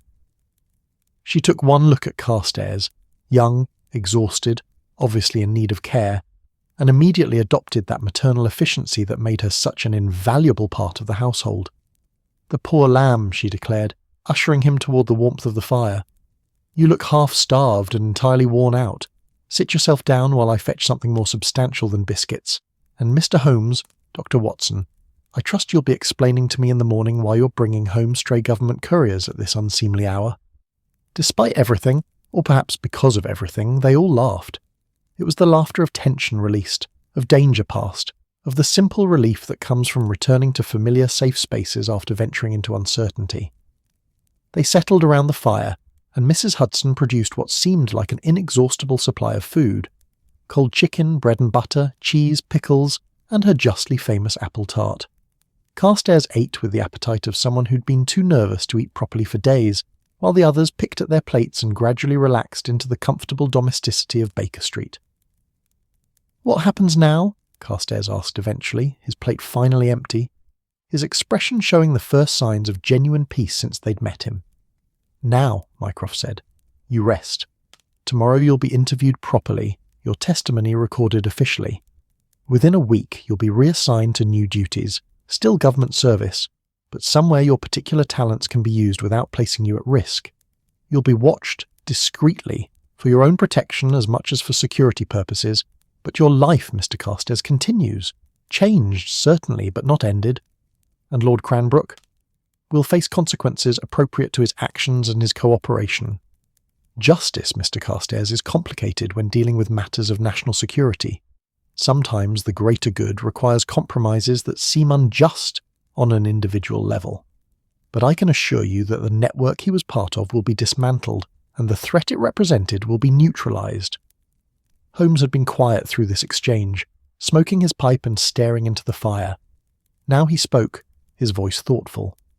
The curious thing about this case is how something as simple as a misplaced hat could unravel an entire espionage operation.